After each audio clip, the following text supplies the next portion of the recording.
ದೇವರ ಪರಿಶುದ್ಧವಾದಂಥ ನಾಮಕ್ಕೆ ಸ್ತೋತ್ರ ಉಂಟಾಗಲಿ. ಸೇರಿ ಬಂದಿರುವಂಥ ಎಲ್ಲ ದೇವ ಜನರಿಗೆ ಆನ್ಲೈನ್ ಮೂಲಕ, ಟಿ ವಿ ಮೂಲಕ ಆರಾಧನೆ ಕೂಟದಲ್ಲಿ ಭಾಗವಹಿಸ್ತಿರುವಂಥ ಎಲ್ಲ ಸಹೋದರ ಸಹೋದರಿಯರಿಗೆ, ದೇವ ಜನರಿಗೆ ಯೇಸು ಕ್ರಿಸ್ತನ ನಾಮದಲ್ಲಿ ಸ್ವಾಗತಗಳನ್ನು ತಿಳಿಸ್ತಾ ಇದ್ದೇನೆ ಮತ್ತು ಹೃದಯಾಂತರಾಳದಿಂದ ಪ್ರೀತಿಯ ವಂದನೆಗಳನ್ನು ತಿಳಿಸ್ತಾ ಇದ್ದೇನೆ. ಈ ದಿನದಲ್ಲಿ ನಾವೆಲ್ಲರೂ ಒಟ್ಟಾಗಿ ಸೇರಿ ನಮ್ಮ ಕರ್ತನನ್ನು ಹಾಡಿ ಆರಾಧಿಸೋಣ. ದೇವರ ವಾಕ್ಯವನ್ನು ಕೇಳಿ ಬಲ ಹೊಂದಿಕೊಳ್ಳುವಂಥವರಾಗಿರೋಣ. ನಾವು ಪ್ರಾರ್ಥಿಸುವಂಥ ಸಮಯದಲ್ಲಿ ದೇವರು ತನ್ನ ಮಹತ್ ಕಾರ್ಯಗಳನ್ನು, ಅದ್ಭುತಗಳನ್ನು ನಮ್ಮ ಜೀವಿತದಲ್ಲಿ ಮಾಡುವಂಥ ದೇವರಾಗಿದ್ದಾರೆ. ಹಾಗಾಗಿ ನಾವು ಪ್ರಾರ್ಥನೆಯೊಂದಿಗೆ ಈ ಆರಾಧನಾ ಕೂಟವನ್ನು ಪ್ರಾರಂಭಿಸೋಣ. ಮಹಾಪರಿಶುದ್ಧನಾಗಿರುವ ನಮ್ಮ ಪರಲೋಕದ ತಂದೆಯಾಗಿರೋ ದೇವರೇ, ಈ ಒಳ್ಳೆಯ ಸಮಯಕ್ಕಾಗಿ ನಾವು ನಿನಗೆ ಸ್ತೋತ್ರ ಮಾಡ್ತಾ ಇದ್ದೇವೆ. ಮತ್ತೊಮ್ಮೆ ನಿನ್ನ ಪಾದಗಳ ಬಳಿಗೆ ಆರಾಧನೆಗೋಸ್ಕರ ಸೇರಿ ಬರುವ ಹಾಗೆ ಸಹಾಯ ಮಾಡಿದೆ. ಕಳೆದ ವಾರದಲ್ಲೆಲ್ಲ ನಮ್ಮನ್ನು ಅದ್ಭುತವಾಗಿ ನಡೆಸಿದಿ. ನೂತನ ದಿನವನ್ನು ನಮಗೆ ಕೊಟ್ಟಿರುವುದಕ್ಕಾಗಿ ಸ್ತೋತ್ರ. ಹೌದು ಸ್ವಾಮಿ, ಈ ನೂತನ ವಾರದಲ್ಲಿ, ನೂತನ ದಿನದಲ್ಲಿ, ವಾರದ ಪ್ರಥಮ ದಿನದಲ್ಲಿ ಅಪ್ಪ, ನಾವೆಲ್ಲರೂ ನಿನ್ನನ್ನು ಹಾಡುವಂತೆ, ಕೊಂಡಾಡುವಂತೆ, ಸ್ತುತಿಸುವಂತೆ ಸಹಾಯ ಮಾಡು. ಮಾತ್ರವಲ್ಲ, ನಿನ್ನ ವಾಕ್ಯಗಳ ಮೂಲಕ ನಮ್ಮೊಂದಿಗೆ ಮಾತನಾಡು. ನಮಗೆ ಬೇಕಾದ ಆಲೋಚನೆಗಳನ್ನು ನೀನು ಕೊಡಬೇಕೆಂಬುದಾಗಿ ನಾವು ಪ್ರಾರ್ಥನೆ ಮಾಡ್ತಾ ಇದ್ದೇವೆ. ನಿನ್ನ ಪವಿತ್ರ ಆತ್ಮನ ಬಲದಿಂದ ನಮ್ಮನ್ನು ತುಂಬಿಸಬೇಕೆಂಬುದಾಗಿ ನಾವು ಪ್ರಾರ್ಥನೆ ಮಾಡುವವರಾಗಿದ್ದೇವೆ ಸ್ವಾಮಿ. ಹಾಗೆ ಕರ್ತನೆ, ಲೋಕದಲ್ಲಿ ಇರುವಂಥ ಎಲ್ಲ ದೇವಜನರನ್ನು ಆಶೀರ್ವಾದ ಮಾಡು. ಎಲ್ಲ ದೇವ ಆರಾಧನಾ ಕೂಟಗಳನ್ನು ನೀನು ಆಶೀರ್ವದಿಸಬೇಕೆಂದು ಪ್ರಾರ್ಥನೆ ಮಾಡ್ತಾ ಇದ್ದೇವೆ. ಹೌದು, ನಿನ್ನ ಕರಗಳಲ್ಲಿ ಒಪ್ಪಿಸಿಕೊಟ್ಟಿದ್ದೇವೆ. ಮುಂದಿನ ಎಲ್ಲ ಭಾಗದಲ್ಲಿ ನಿನ್ನ ಪ್ರಸನ್ನತೆಗಾಗಿ ಸ್ತೋತ್ರ ಮಾಡ್ತಾ ಇದ್ದೇವೆ.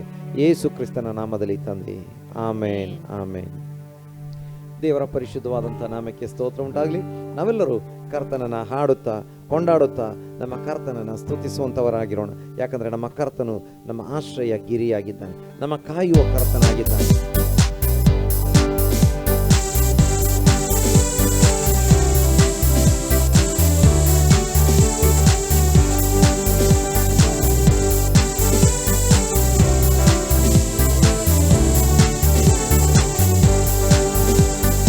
ಆಶ್ರಯಗಿರಿಯಾದವನೇ, ನನ್ನ ಕಾಯುವ ಕರ್ತನಿರೇ.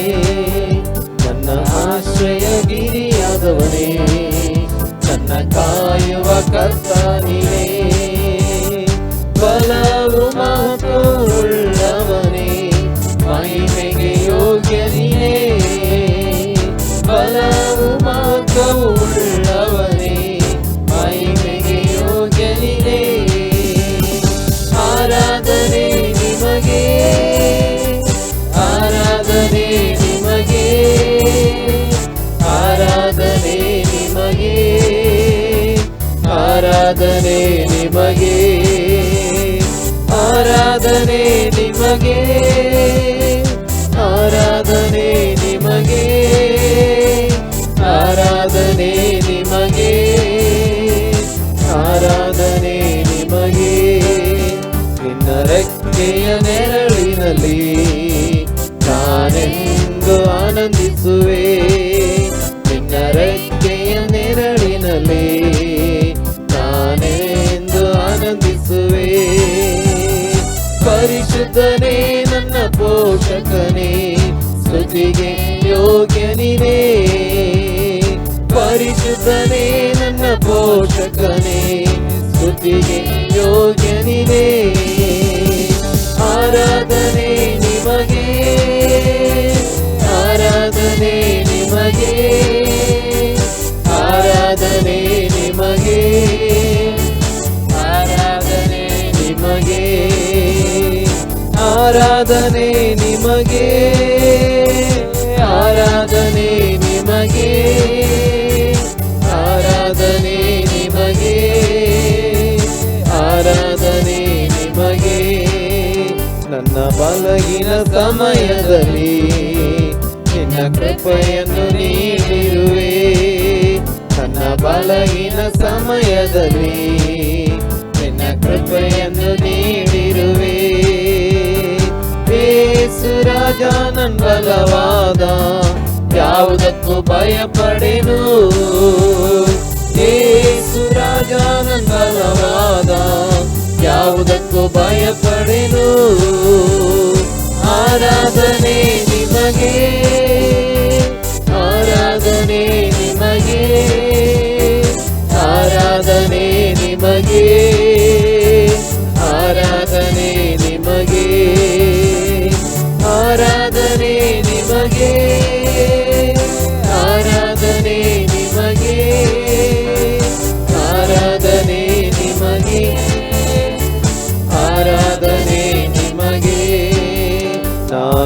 ಜೀವಿಸುವ ದಿನಗಳೆಲ್ಲ ನಿನ್ನ ಸ್ತುತಿಸಿ ಹೊಗಳುವೆನು.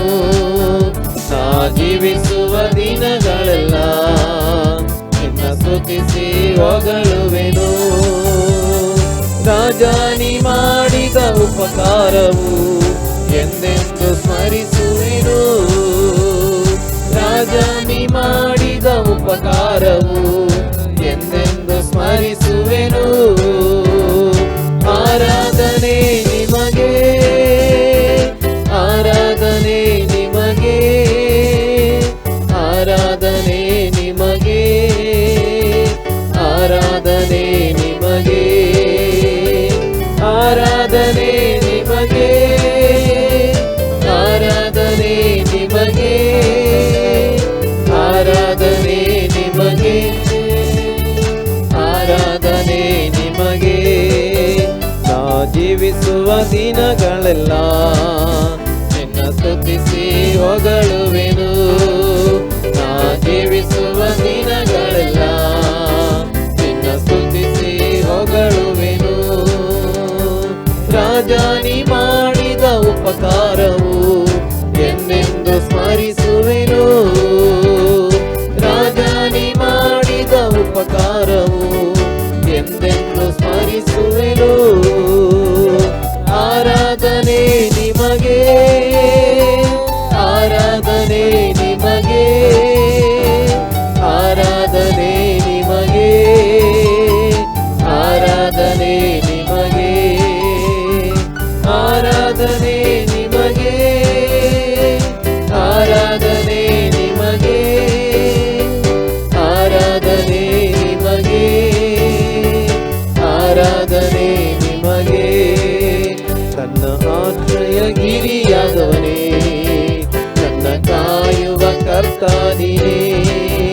ನನ್ನ ಆಶ್ರಯ ಗಿರಿಯಾದವನೇ, ನನ್ನ ಕಾಯುವ ಕರ್ತ ನೀನೇ. ಬಲವು ಮಹತ್ವವು ಉಳ್ಳವನೇ, ಮಹಿಮೆಗೆ ಯೋಗ್ಯ ನೀನೇ. ಬಲವು ಮಹತ್ವವು ಉಳ್ಳವನೇ, ಮಹಿಮೆಗೆ ಯೋಗ್ಯ ನೀನೇ. ಆರಾಧನೆ ನಿಮಗೆ, ಆರಾಧನೆ ನಿಮಗೆ, ಆರಾಧನೆ ನಿಮಗೆ, ಆರಾಧನೆ ನಿಮಗೆ, ಆರಾಧನೆ ನಿಮಗೆ, ಆರಾಧನೆ ನಿಮಗೆ,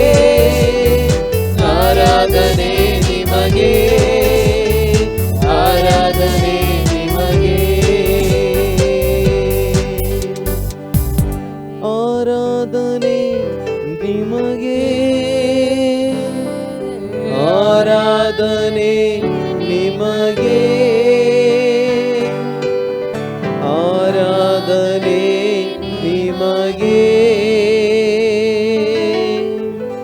ಆರಾಧನೆ ನಿಮಗೆ. ಹಾಲೆಲೂಯಾ. ದೇವ ನಿನಗೆ ಆರಾಧನೆ, ನಿನಗೆ ಸ್ತುತಿ ಸ್ತೋತ್ರಗಳು. ನಮ್ಮನ್ನ ಬಲವಾದ ಬಂಡೆ ಮೇಲೆ ನಿಲ್ಲಿಸಿದ್ದಿ ಸ್ವಾಮಿ. ನಮ್ಮ ಆಶ್ರಯ ಗಿರಿ ನೀನಾಗಿರುವಿ ಸ್ವಾಮಿ. ನಾವು ಜಾರಿ ಬೀಳದ ಹಾಗೆ ಕಾಪಾಡುವ ದೇವರು, ರೆಕ್ಕೆಗಳ ಮರೆಯಲ್ಲೋ ಎಂಬಂತೆ ನಮ್ಮನ್ನು ಕಾಪಾಡುವ ದೇವರು ನೀನು ಸ್ವಾಮಿ. ನಿನಗೆ ಸ್ತೋತ್ರ ಸ್ತೋತ್ರ ಸ್ತೋತ್ರ ಸ್ತೋತ್ರ. ಭೂಮಿ ಆಕಾಶಗಳಲ್ಲಿ ತುಂಬಿಕೊಂಡಿರುವಂಥ ದೇವರು, ಆಮೇಲೆ ಸಮಸ್ತವನ್ನು ಉಂಟು ಮಾಡಿರುವ ದೇವರೇ ನಿನಗೆ ಸ್ತೋತ್ರ. ನಾವು ಕರ್ತನನ್ನು ಕೊಂಡಾಡುವಂಥವರಾಗಿರೋಣ. ಆಕಾಶದಲ್ಲೂ ಭೂಮಿಯಲ್ಲೂ ಇರುವವರು ನೀವೇ, ನನ್ನಲ್ಲಿ ನನ್ನ ಬಾಳಲ್ಲಿ ಇರುವವರು ನೀವೇ.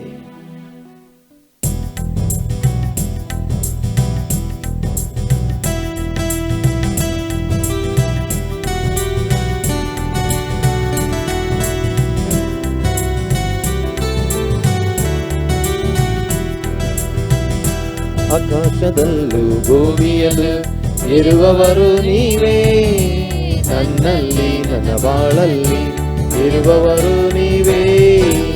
ಆಕಾಶದಲ್ಲೂ ಭೂಮಿಯಲ್ಲೂ ಇರುವವರು ನೀವೇ, ನನ್ನಲ್ಲಿ ನನ್ನ ಬಾಳಲ್ಲಿ ಇರುವವರು ನೀವೇ. Hallelujah hallelujah hallelujah hallelujah hallelujah hallelujah. ನನ್ನ ಯೇಸು ರಾಜ, hallelujah hallelujah hallelujah hallelujah hallelujah hallelujah. ಸುರಾಜ ನನ್ನ ಜೊತೆಯಲ್ಲಿ ಇರುವವರು ಯೆಹೋವ ಶಮ್ಮ ದೇವರು, ಅವರೇ ಜೀವನ ಕೋಟೆಯು, ಯಾವ ಭಯವೂ ನನಗಿಲ್ಲ. ನನ್ನ ಜೊತೆಯಲ್ಲಿ ಇರುವವರು ಯೆಹೋವ ಶಮ್ಮ ದೇವರು, ಅವರೇ ಜೀವನ ಕೋಟೆಯು, ಯಾವ ಭಯವೂ ನನಗಿಲ್ಲ. Hallelujah hallelujah hallelujah hallelujah hallelujah hallelujah ನನ್ನ ಯೇಸು ರಾಜ. Hallelujah hallelujah hallelujah hallelujah hallelujah hallelujah ನನ್ನ ಯೇಸು ರಾಜ. ಆಕಾಶದಲ್ಲೂ ಭೂಮಿಯಲ್ಲೂ ಇರುವವರು ನೀವೇ, ನನ್ನಲ್ಲಿ ನನ್ನ ಬಾಳಲ್ಲಿ ಇರುವವರು ನೀವೇ. ಆಕಾಶದಲ್ಲೂ ಭೂಮಿಯಲ್ಲೂ ಇರುವವರು ನೀವೇ, ನನ್ನಲ್ಲಿ ನನ್ನ ಬಾಳಲ್ಲಿ ಇರುವವರು ನೀವೇ. ಎಲ್ಲ ಜಯವನ್ನು ನೀಡಿದರು ಯೆಹೋವ ನಿಸ್ಸಿ ದೇವರು, ಎಲ್ಲ ನನ್ನ ಮಾರ್ಗದಲ್ಲಿ ಸಂಗಡ ಇರುವ ರಾಜನು. ಎಲ್ಲ ಜಯವನ್ನು ನೀಡಿದರು ಯೆಹೋವ ನಿಸ್ಸಿ ದೇವರು, ಎಲ್ಲ ನನ್ನ ಮಾರ್ಗದಲ್ಲಿ ಸಂಗಡ ಇರುವ ರಾಜನು. Hallelujah hallelujah hallelujah hallelujah hallelujah hallelujah ನನ್ನ ಯೇಸು ರಾಜ. Hallelujah hallelujah hallelujah hallelujah hallelujah hallelujah ನನ್ನ ಯೇಸು ರಾಜ. ಆಕಾಶದಲ್ಲೂ ಭೂಮಿಯಲ್ಲೂ ಇರುವವರು ನೀವೇ, ನನ್ನಲ್ಲಿ ನನ್ನ ಬಾಳಲ್ಲಿ ಇರುವವರು ನೀವೇ. ಆಕಾಶದಲ್ಲೂ ಭೂಮಿಯಲ್ಲೂ ಇರುವವರು ನೀವೇ, ನನ್ನಲ್ಲಿ ನನ್ನ ಬಾಳಲ್ಲಿ ಇರುವವರು ನೀವೇ. ಅಗತ್ಯವೆಲ್ಲ ಪೂರೈಸುವರು ಯೆಹೋವ ಈರೇ ದೇವರು, ಅವರೇ ಎಲ್ಲ ನೋಡಿಕೊಳ್ಳುವ ನನ್ನ ಒಳ್ಳೆ ಸಹಾಯಕರು. ಅಗತ್ಯವೆಲ್ಲ ಪೂರೈಸುವರು ಯೆಹೋವ ಈರೇ ದೇವರು, ಅವರೇ ಎಲ್ಲ ನೋಡಿಕೊಳ್ಳುವ ನನ್ನ ಒಳ್ಳೆ ಸಹಾಯಕರು. Hallelujah hallelujah hallelujah hallelujah hallelujah hallelujah ನನ್ನ ಯೇಸು ರಾಜ. Hallelujah hallelujah hallelujah hallelujah hallelujah hallelujah ನನ್ನ ಯೇಸು ರಾಜ. ಆಕಾಶದಲ್ಲೂ ಭೂಮಿಯಲ್ಲೂ ಇರುವವರು ನೀವೇ, ನನ್ನಲ್ಲಿ ನನ್ನ ಬಾಳಲ್ಲಿ ಇರುವವರು ನೀವೇ. ಆಕಾಶದಲ್ಲೂ ಭೂಮಿಯಲ್ಲೂ ಇರುವವರು ನೀವೇ, ನನ್ನಲ್ಲಿ ನನ್ನ ಬಾಳಲ್ಲಿ ಇರುವವರು ನೀವೇ. Hallelujah hallelujah hallelujah hallelujah hallelujah hallelujah ನನ್ನ ಯೇಸು ರಾಜ. Hallelujah hallelujah hallelujah hallelujah hallelujah hallelujah ನನ್ನ ಯೇಸು ರಾಜ. Hallelujah hallelujah hallelujah hallelujah hallelujah hallelujah ನನ್ನ ಯೇಸು ರಾಜ. Hallelujah hallelujah. ಯೆಹೋವ ಈರೇ ದೇವರು ನಮಗೆಲ್ಲವನ್ನು ಒದಗಿಸುವಾತನು, ಯೆಹೋವ ಶಮ್ಮ ದೇವರು ನಮ್ಮ ಸಂಗಡ ಇರುವಾತನು, ಯೆಹೋವ ನಿಸ್ಸಿ ದೇವರು ನಮಗೆ ಜಯವನ್ನು ಕೊಡುವಂತ ದೇವರು, ಯೆಹೋವ ರಾಫಾ ದೇವರು ನಮಗೆ ಸೌಖ್ಯದಾಯಕನು ಆರೋಗ್ಯದಾಯಕನು ಆಗಿರುವಂತ ದೇವರು. ಆಮೇಲೆ ನಮ್ಮ ಸಂಗಡ ಇರುವಂತ ಆತನನ್ನ ನಾವು ಕೊಂಡಾಡುವಂತವರಾಗಿರೋಣ, ಆತನನ್ನ ನಾವು ಸ್ತುತಿಸುವಂತವರಾಗಿರೋಣ, ಹೃದಯಾಂತರಾಳದಿಂದ ಆತನನ್ನ ಘನಪಡಿಸೋಣ. ಯಾಕಂದ್ರೆ ಹೌದು, ಭಕ್ತನು ಹಾಡ್ತಾ ಇದ್ದಾನೆ, ನೀವೆಷ್ಟು ಒಳ್ಳೆಯವರಪ್ಪ, ನಿನ್ನ ಪ್ರೀತಿ ಹೇಗೆ ಹೇಳಲಪ್ಪ ಎಂಬುದಾಗಿ. ಹೌದು, ನಮ್ಮ ಕರ್ತನು ಎಷ್ಟು ಒಳ್ಳೆಯವನಾಗಿದ್ದಾನೆ, ಆತನ ಪ್ರೀತಿ ಎಷ್ಟು ಶ್ರೇಷ್ಠವಾಗಿದೆ. ಹಾಗಾಗಿ ಹೃದಯಾಂತರಾಳದಿಂದ ನಾವು ಆತನನ್ನ ಹಾಡಿ ಕೊಂಡಾಡುವಂತವರಾಗಿರೋಣ. ನನ್ನ ಒಳ್ಳೆಯ ಪಾಲು ನೀನು, ನಿನ್ನ ಪಾದಕ್ಕೆ ನಾನು ಮುದ್ದಿಸು.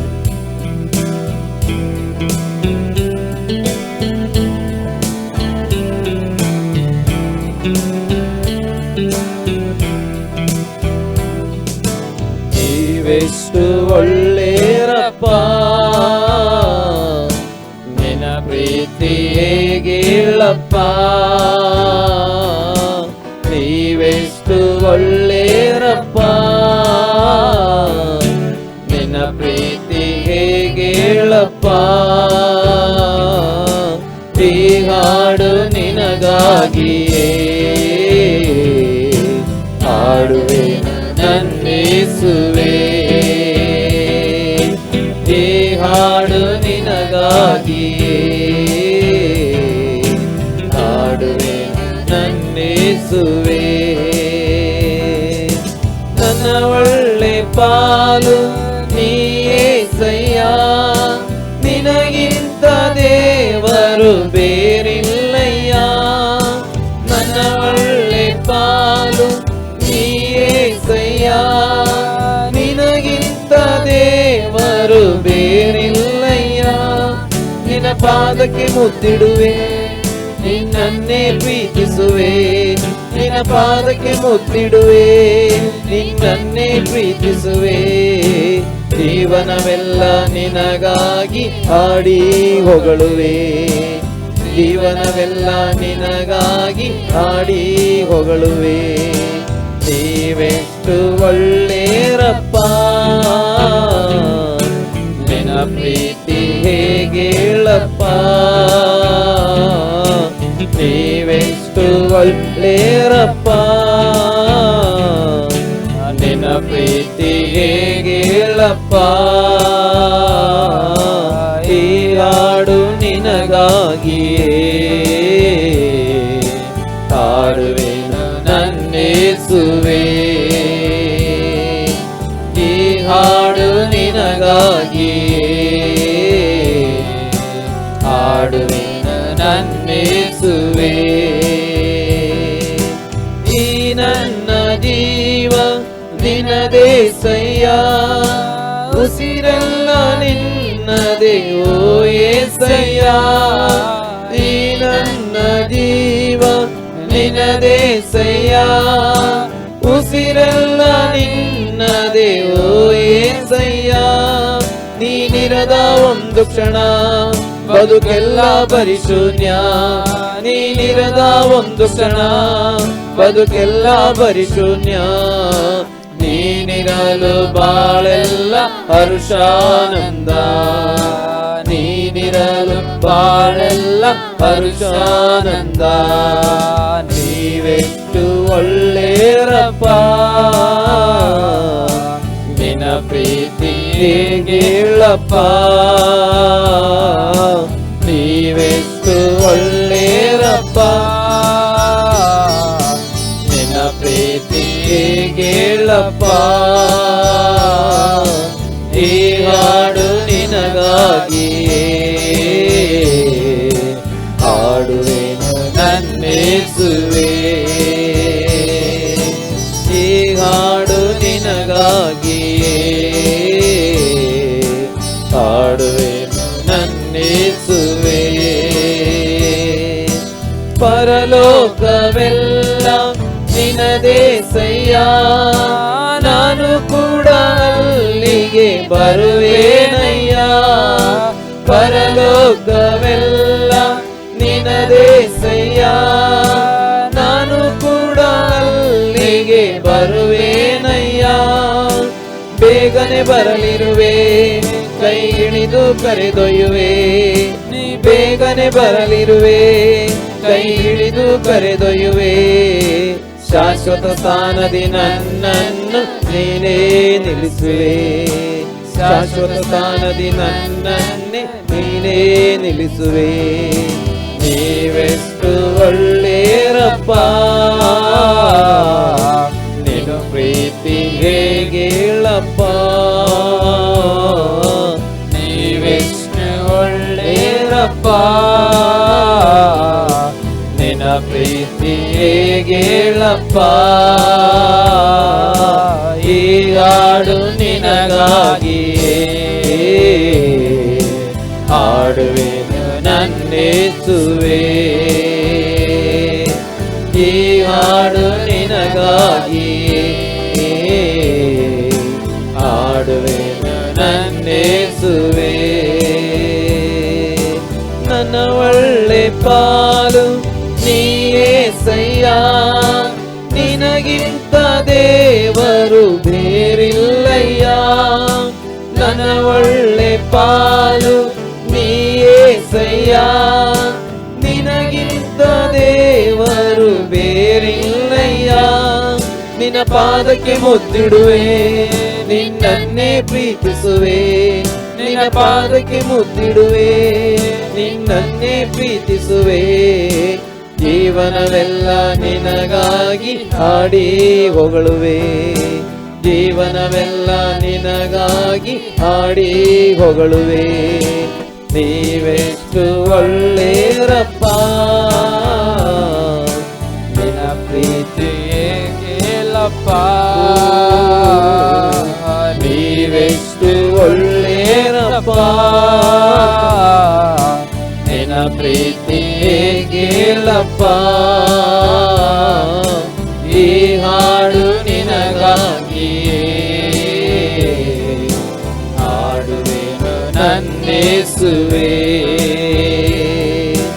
ಈ ಹಾಡು ನಿನಗಾಗಿಯೇ ಹಾಡುವೆನು ನನ್ನೇಸುವೆ. Hallelujah, hallelujah. ಹೌದು, ನೀವೆಷ್ಟು ಒಳ್ಳೆಯ ದೇವರು ಸ್ವಾಮಿ. ಆಮೇಲೆ ನಿನ್ನ ಹಾಗೆ ಯಾರೂ ಇಲ್ಲ ಸ್ವಾಮಿ. ಆಮೇಲೆ ನಿನ್ನ ಪ್ರೀತಿಗಿಂತ ಮಿಗಿಲಾದ ಪ್ರೀತಿ ಯಾವುದೂ ಇಲ್ಲ ಸ್ವಾಮಿ. ಹಾಲೆಲೂಯಾ. ನನ್ನ ಉಸಿರೆಲ್ಲ ನಿನ್ನದೇ. ಆಮೇಲೆ ನನಗೆ ಕೊಟ್ಟಿರುವಂಥದ್ದೆಲ್ಲ ನೀನೇ ಕೊಟ್ಟಿರುವಂಥದ್ದು ಸ್ವಾಮಿ. ಆಮೇಲೆ ನಿನ್ನ ಹೊರತು ಯಾರೂ ಇಲ್ಲ ಸ್ವಾಮಿ. ನಾವು ನಿನ್ನನ್ನು ಕೊಂಡಾಡುವವರಾಗಿದ್ದೇವೆ. ಹಾಗಾಗಿ ಸ್ವಾಮಿ, ನನ್ನ ಆಸೆ, ನನ್ನ ಬಯಕೆ ಎಲ್ಲ ನಿನ್ನ ನಾಮವನ್ನ ಮೇಲೆತ್ತುವುದೇ. ಯಾಕಂದರೆ ನೀನು ಮಹಿಮೆಗೆ ಪಾತ್ರನು, ಮಹತ್ವವುಳ್ಳಂಥ ದೇವರು, ಉನ್ನತನಾದ ದೇವರಾಗಿದ್ದಿ. ಈ ಗೀತೆಯನ್ನು ನಾವೆಲ್ಲರೂ ಹಾಡುತ್ತಾ ನಮ್ಮ ಕರ್ತನನ್ನು ಕೊಂಡಾಡುವಂಥವರಾಗಿರೋಣ.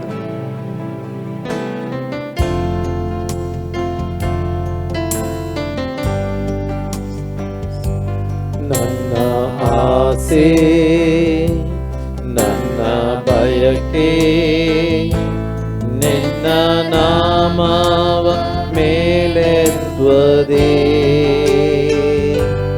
ಮಹಿಮೆಗೆ ಪಾತ್ರ ನೀ, ಮಹತ್ವ ದೇವನೀ. ಉನ್ನತನಾದ ನನ್ನೇಸುವೆ. ನನ್ನ ಆಸೆ, ನನ್ನ ಬಯಕೆ ನಿನ್ನ ನಾಮವ ಮೇಲೆತ್ತುವುದೇ. ಮಹಿಮೆಗೆ ಪಾತ್ರ ನೀ, ಮಹತ್ವ ದೇವನೀ. ಉನ್ನತನಾದ ನನ್ನೇಸುವೆ. ಎಲ್ಲ ನಾಮಕ್ಕಿಂತಲೂ, ಎಲ್ಲ ಶಕ್ತಿಗಿಂತಲೂ, ಎಲ್ಲ ಜ್ಞಾನಕ್ಕಿಂತಲೂ ನೀ ಉನ್ನತ. ಎಲ್ಲ ನಾಮಕ್ಕಿಂತಲೂ, ಎಲ್ಲ ಶಕ್ತಿಗಿಂತಲೂ, ಎಲ್ಲ ಜ್ಞಾನಕ್ಕಿಂತಲೂ ನೀ ಉನ್ನತ. ಯೇಸು, ಯೇಸು, ಯೇಸು, ನೀ ಉನ್ನತ. ಯೇಸು, ಯೇಸು, ಯೇಸು, ಉನ್ನತ, ನೀ ಉನ್ನತ.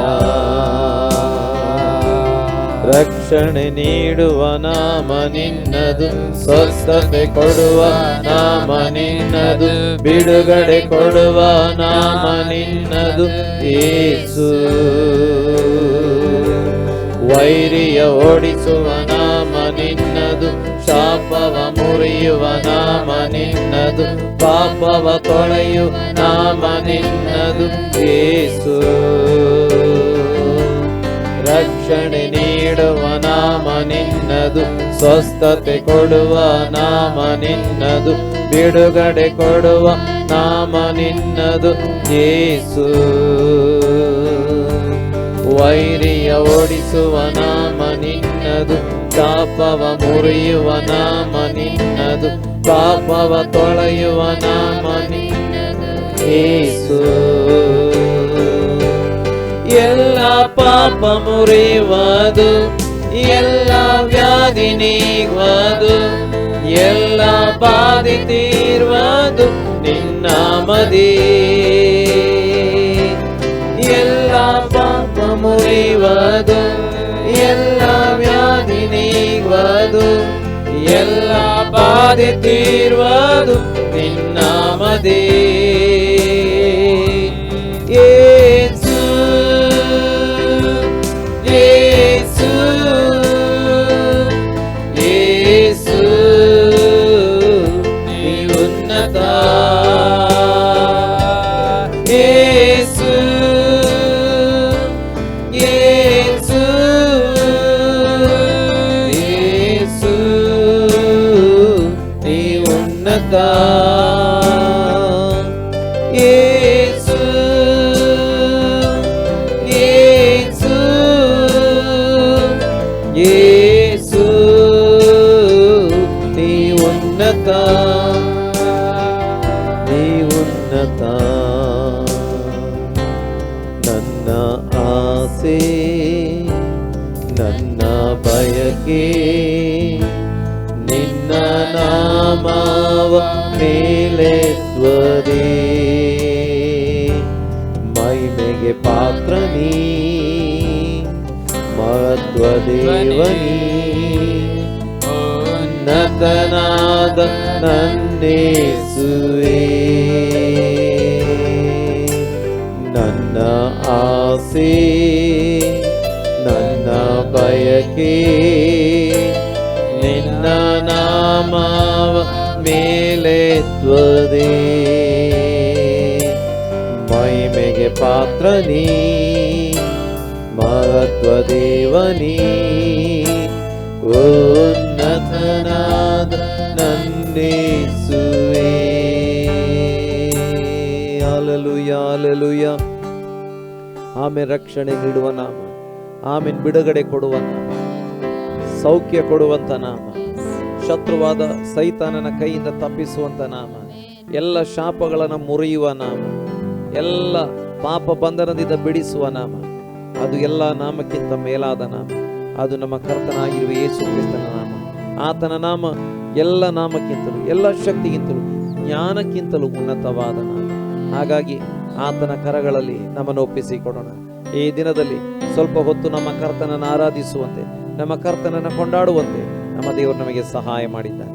ಮುಂದಿನ ಭಾಗದಲ್ಲಿ ದೇವರ ವಾಕ್ಯವನ್ನು ಕೇಳಿಕೊಂಡು ಬಲ ಹೊಂದಿಕೊಳ್ಳುವುದಕ್ಕಾಗಿ, ದೇವರ ವಾಕ್ಯದ ಮೂಲಕ ದೇವರು ನಮ್ಮೊಂದಿಗೆ ಮಾತನಾಡುವುದಕ್ಕಾಗಿ ನಾವು ಪ್ರಾರ್ಥನೆ ಮಾಡುವಾಗ ಜೇಮ್ಸ್ ಇವತ್ತು ಪ್ರಾರ್ಥನೆ ಮಾಡಬೇಕು.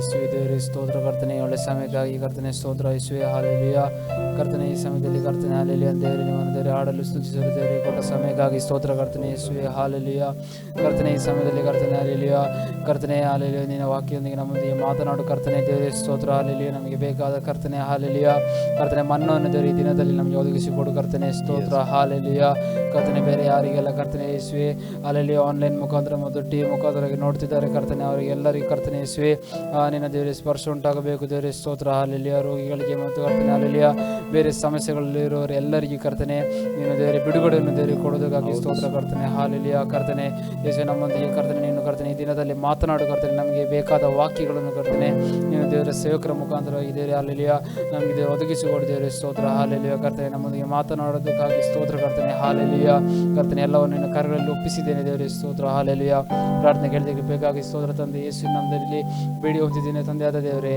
Amen amen amen. Hallelujah hallelujah hallelujah hallelujah. ದೇವರ ಪರಿಶುದ್ಧವಾದಂಥ ನಾಮಕ್ಕೆ ಸ್ತೋತ್ರ ಉಂಟಾಗಲಿ. ಎಲ್ಲ ಪ್ರೀತಿಯ ಸಹೋದರ ಸಹೋದರಿಯರೇ, ಪ್ರೀತಿಯ ದೇವರ ಮಕ್ಕಳೇ, ನಿಮ್ಮೆಲ್ಲರಿಗೂ ಯೇಸು ಕ್ರಿಸ್ತನ ನಾಮದಲ್ಲಿ ಆರಾಧನಾ ಕೂಟಕ್ಕೆ ಮತ್ತೊಮ್ಮೆ ಸ್ವಾಗತಗಳನ್ನು ತಿಳಿಸ್ತಾ ಇದ್ದೇನೆ. ಅನೇಕರು ಆನ್ಲೈನ್ ಮೂಲಕವಾಗಿ, ಟಿ ವಿ ಮೂಲಕವಾಗಿ ಆರಾಧನೆ ಕೂಟದಲ್ಲಿ ಭಾಗವಹಿಸಿದ್ದೀರಿ. ದೇವರು ನಿಮ್ಮೆಲ್ಲರನ್ನ ಹೆಚ್ಚು ಹೆಚ್ಚಾಗಿ ಆಶೀರ್ವಾದ ಮಾಡಲಿ. ಈ ದಿನದಲ್ಲಿ ನಾವು ಧ್ಯಾನಕ್ಕಾಗಿ ವಾಕ್ಯವನ್ನು ತೆಗೆದುಕೊಳ್ಳುವಂಥ ಸಮಯದಲ್ಲಿ ಆದಿಕಾಂಡ ಪುಸ್ತಕ 35ನೇ ಅಧ್ಯಾಯ ಅದರ 1ನೇ ವಾಕ್ಯವನ್ನು ನಾವು ಓದಿಕೊಳ್ಳುವಂಥವರಾಗಿರೋಣ. ದೇವರು ಯಾಕೋಬನಿಗೆ, ನೀನು ಈ ಸ್ಥಳವನ್ನು ಬಿಟ್ಟು ಗಟ್ಟ ಹತ್ತಿ ಬೆತೇಲಿಗೆ ಹೋಗಿ ಅಲ್ಲೇ ವಾಸ ಮಾಡು. ನೀನು ನಿನ್ನ ಅಣ್ಣನಾದ ಏಸಾವನ ಬಳಿಯಿಂದ ಓಡಿ ಹೋದ ಕಾಲದಲ್ಲಿ ದೇವರು ಅಲ್ಲಿ ನಿನಗೆ ದರ್ಶನ ಕೊಟ್ಟನಲ್ಲ, ಆತನಿಗಾಗಿ ಯಜ್ಞವೇದಿಯನ್ನು ಕಟ್ಟಿಸು ಎಂದು ಹೇಳಿದನು. ದೇವರ ನಾಮಕ್ಕೆ ಸ್ತೋತ್ರ ಉಂಟಾಗಲಿ. ನಾವು ನೋಡ್ತಾ ಇದ್ದೇವೆ, ದೇವರು ಯಾಕೋಬನಿಗೆ ಹೇಳ್ತಾ ಇದ್ದಾರೆ, ನೀನು ಈ ಸ್ಥಳವನ್ನು ಬಿಟ್ಟು ಗಟ್ಟ ಹತ್ತಿ ಬೆತೇಲಿಗೆ ಹೋಗಿ ಅಲ್ಲೇ ವಾಸ ಮಾಡು. ಹಿಂದಿನ ಕೆಲವೊಂದು ಘಟನೆಗಳನ್ನು ಇದರೊಂದಿಗೆ ಸೇರಿಸಿ ನಾವು ಕಲಿಯುವಂಥ ಸಮಯದಲ್ಲಿ ನಾವು ನೋಡ್ತೇವೆ, ಯಾಕೋಬ ತನ್ನ ಅಣ್ಣನ ಬಳಿಯಿಂದ ಓಡಿ ಹೋಗತಕ್ಕಂಥ ಒಂದು ಸಮಯ ಆತನ ಜೀವಿತದಲ್ಲಿ ಬಂದಿತ್ತು ಎಂಬುದಾಗಿ ಹಿಂದಿನ ಅಧ್ಯಾಯಗಳಲ್ಲಿ ನಮಗೆ ಕಂಡುಕೊಳ್ಳುವುದಕ್ಕೆ ಸಾಧ್ಯವಾಗ್ತಾ ಇದೆ. ಯಾಕೋಬನಿಗೆ ಆಶೀರ್ವಾದವನ್ನು ಪಡೆದುಕೊಳ್ಳಬೇಕು ಎಂಬಂಥ ಒಂದು ಉತ್ಕಟವಾದ ಅಥವಾ ಬಲವಾದಂಥ ಒಂದು ಆಸೆ ಇತ್ತು. ಆದರೆ ಆಶೀರ್ವಾದ ಹೊಂದಿಕೊಳ್ಳುವುದಕ್ಕೋಸ್ಕರ ಅವನು ಆರಿಸಿಕೊಂಡಂಥ ದಾರಿ ಅದು ಒಳ್ಳೆಯ ದಾರಿಯಾಗಿರಲಿಲ್ಲ. ಆಶೀರ್ವಾದ ಪಡೆದುಕೊಳ್ಳೋದಕ್ಕೋಸ್ಕರ ಆತ ಆರಿಸಿಕೊಂಡಂಥ ದಾರಿ ಅದು ಮೋಸದ ವಂಚನೆಯ ದಾರಿಯಾಗಿತ್ತು. ಅವನಿಗೆ ಚೊಚ್ಚಲುತನದ ಹಕ್ಕು ಬೇಕು ಎಂಬ ಉದ್ದೇಶಕ್ಕಾಗಿ ಅಣ್ಣನ ಒಂದು ದುರ್ಬಲ ಸಮಯವನ್ನು ನೋಡಿ,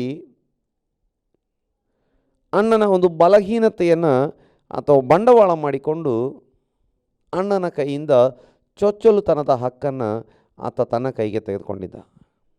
ಚೊಚ್ಚಲುತನದ ಹಕ್ಕನ್ನು ಕೊಂಡುಕೊಂಡಿದ್ದರೂ ಚೊಚ್ಚಲನಾಗಲಿಕ್ಕೆ ಸಾಧ್ಯವಾಗಲ್ಲ. ಚೊಚ್ಚಲನಾಗಿ ಮಾಡತಕ್ಕಂಥದ್ದು ದೇವರ ಕೆಲಸ ಎಂಬುದಾಗಿ ನೋಡ್ತೇವೆ.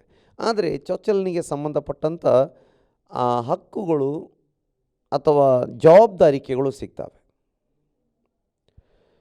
ನೆಕ್ಸ್ಟ್ ನಾವು ನೋಡ್ತೇವೆ, ತಂದೆಯ ಆಶೀರ್ವಾದಗಳನ್ನು ಕೂಡ ಆತ ಅಡ್ಡ ಹಾದಿಯಲ್ಲಿ ಪಡೆದುಕೊಂಡನು ಎಂಬುದಾಗಿ ನೋಡ್ತೇವೆ. ಚೊಚ್ಚಲುತನದ ಹಕ್ಕು ಮತ್ತು ತಂದೆಯ ಆಶೀರ್ವಾದವನ್ನು ಕಳೆದುಕೊಂಡಂಥ ಏಸಾವನಿಂದ ಯಾಕೋಬನ ಜೀವಿತಕ್ಕೆ ಒಂದು ಬೆದರಿಕೆ ಉಂಟಾದ ಸಮಯದಲ್ಲಿ ಯಾಕೋಬ ಊರಿನಿಂದ ಅವನು ತನ್ನ ತಾಯಿಯ ಊರಿಗೆ ಓಡಿ ಹೋಗತಕ್ಕಂಥ ಸನ್ನಿವೇಶ ಆತನಿಗೆ ಬಂತು ಎಂಬುದಾಗಿ ನಾವು ನೋಡ್ತಾ ಇದ್ದೇವೆ. ಓಡಿ ಹೋಗತಕ್ಕಂಥ ಪರಿಸ್ಥಿತಿ ಆತನಿಗೆ ಬಂತು.